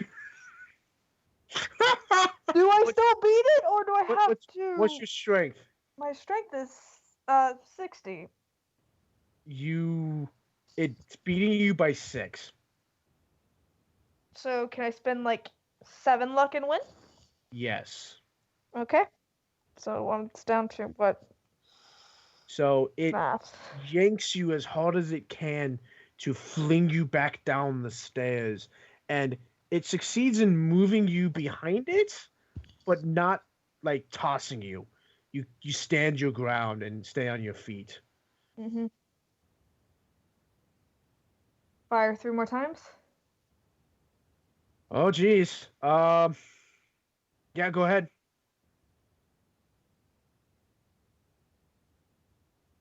Dally, you can't tame it. It's not an animal. I'm gonna guess hit, miss, hit. Yes. Okay. Tame it though. You can't. It's an Oh, abomination. that's that. Ignore that. Ignore that. It's Not the normal. exact same roll. I don't know how you keep doing that. No, that wasn't damage. That was I meant to roll for damage and hit the wrong thing. 23. Make friends with it. You have to use 28. out it 9 times. So 51. Oh crap. Please tell me I got it. Please tell me I got it. It is not in good shape. Ooh. I legitimately don't know if it should by all accounts run away at this point. But I'm blocking the exit. Yeah, you're now blocking the exit. Unless it wants to push open the door for me. This was not the foreseen outcome. Unless it wants to push open the door for me, he's kind of got to go through me. It's not a good shape. It's a trapezoid. Oh God, it is. It's trapped. Oh. A trapezoid.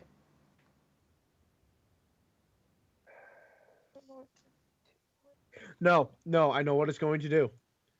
It, because you're gonna keep. He knows that you're gonna keep shooting him if he tries to, even if he tries to escape. So he can't risk trying to push open the door and failing. So he's gonna go for it. It's the only thing I can do. Oh, I didn't want to do this, but why am I rolling so many fours? Oh. And I, for the other hand, and failed. Ooh. So he tries to grab at you. This time it's actually an attack. And he just kind of weakly swipes at the air, and actually stumbles a little bit on the stairs, and almost runs headfirst into you just because he's not able to control himself. Fire? It is your turn. That's 2 crits. Fuck. So let's How go. many dice do you can't lose? This Kill. is for the first one, the non-crit. The first crit. Second crit. 50, 44. The first shot killed him. The other two were just insult to injury as this thing bells and rolls down the stairs at you and then past you. And it lays there dead.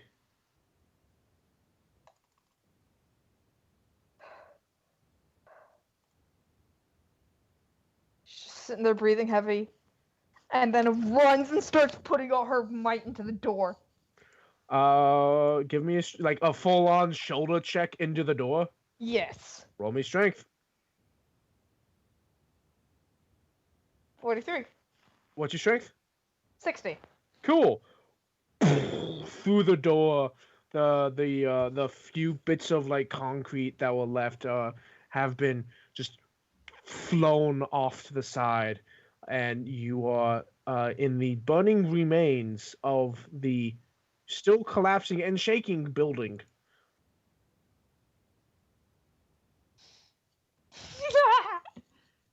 You can see through a narrow hallway created by concrete and pillars in the cells outside, where the party is currently in a fight with a sentry bot.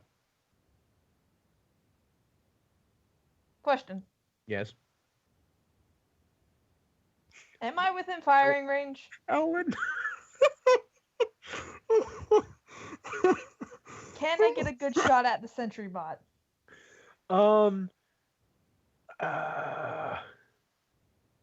Yes, I would give you penalty normally because of how far away he is, but he's so large that it doesn't actually count. I'm gonna attempt to fire at the sentry bot. Roll for it. Oswin might just... That last one's a crit. Fuck. Miss, and I'm gonna guess crit and hit and a crit. OMG, Yeah. you kill stealer.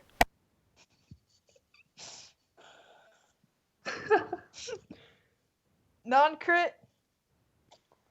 Crit. So you deal 62 damage to it. It had Yep. 3 health left. Oh my god, you did get the kill! So That's amazing. it literally had 3 health left. So as Red fails to hit, Claire is like, oh shit, I can't get near this thing. And Thren's like, Clark, no! Tackles to the ground. Out of nowhere, you all just boom, boom, boom. Thing gets headshot, and it just deactivates. And walking through the fire and flames. I pick up Axel, by the way. Of course. Through the fire and flames is a dark figure, and then they whisk away to reveal Oswin, who just killed the sentry. Jude stares at Oswin, starts reeling in checks cable, and says, "All right, you win." I can just imagine Clark being like, "Oh my god, thank God you're safe," and Claire being like, "Hey!"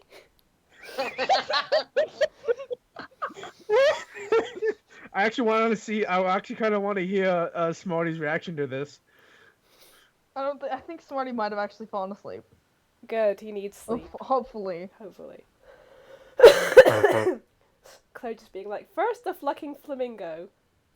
Clark stares at Oswin while he's lying on the ground, jumps up to his feet, runs over and hugs her tight, sobbing slightly with relief. Aww. Okay, but is this thing going to explode? Because if so, Threnodi's going to be yelling for everyone to hit the dirt. Yeah, actually, because I kind of want this beautiful scene of Oswin has her back to the sentry. Clark is they're holding each other. Clark is sobbing. Oswin is like, actually, you weren't at all really that hurt by that endeavor. I didn't take a single point damage. I mean, you kind of roughed up because you fell 3 stories. Yeah. And you went through a sewer, so you kind of roughed up that way, but you're not actually damaged. So, Oswin looks badass while Clark is swooning in her arms. At which point, because everyone else has fallen off away, the sentry explodes. And Use arts just for a split second, but it actually worked really well because it made it seem like the explosion was so huge that it peaked the audio. No, I actually went. I did that. I know, but it was a. Nice. It explodes, and the flames roll across the ground, and the explosion actually envelops Oswin and Clark. Ah, shit. Well. And then the flames vanish as, they dissipate. And aside from feeling warm, like you're standing in the high sun beaming down on you, you're perfectly fine. How romantic. Why do I not take damage from fire is my question. By the way, your back's warm again. Oh, you on fire? What is going on with my back? Your arm's on fire. The other arm's on fire now. God. I just love how there's basically this really cool moment of cool guys don't look at explosions. Oh, fuck, I'm on fire. Oh, fuck. Okay, I'm fine. Have you ever seen the video of, like, what would happen if you walked away from an explosion and didn't look at it? I might have a link for this. In real life, the shockwaves would knock you over, wouldn't they? Yeah, there's a dude in the suit, and he's walking away from the explosion, and the explosion happens, and he turns around to look at it, and the entire back half of his suit has been burned away. Yeah. So that's why. Yes.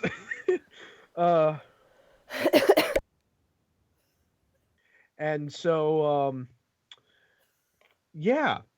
as the flames are put out, the warmth on your back vanishes. And that endeavor has come to a close. Just on midnight, too. So, I think How many points did I get for the kill? Just one? For the Beetleman? For both.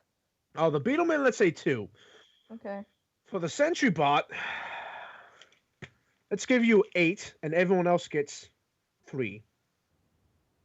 Aww. Okay. Oh, okay.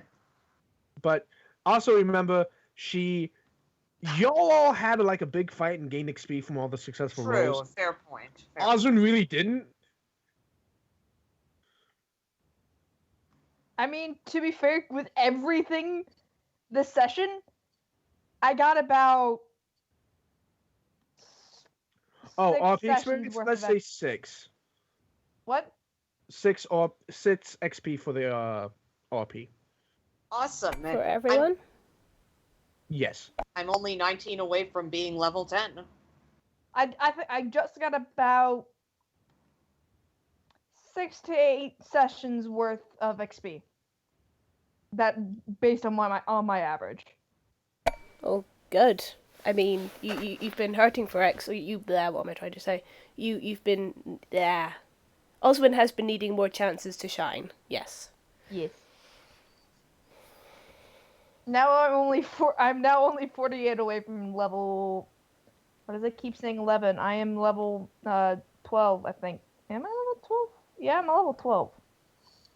So, how did everyone enjoy it? That was I fun. enjoyed it. I'm really glad we got to play. And is everyone ready for the sign off? Yep, I am. Oh, All right, then. although let me just say that it's a little bit up in the air what's happening tomorrow, so just check the But Hitbox channel. we are thinking that maybe something interesting will happen. But anyway, with that in mind, thank you, Hatter, for running this spectacular game. Thank you, Dally, for streaming it, and thank you everyone for playing with me. And thank you everyone for listening. Take care and good night.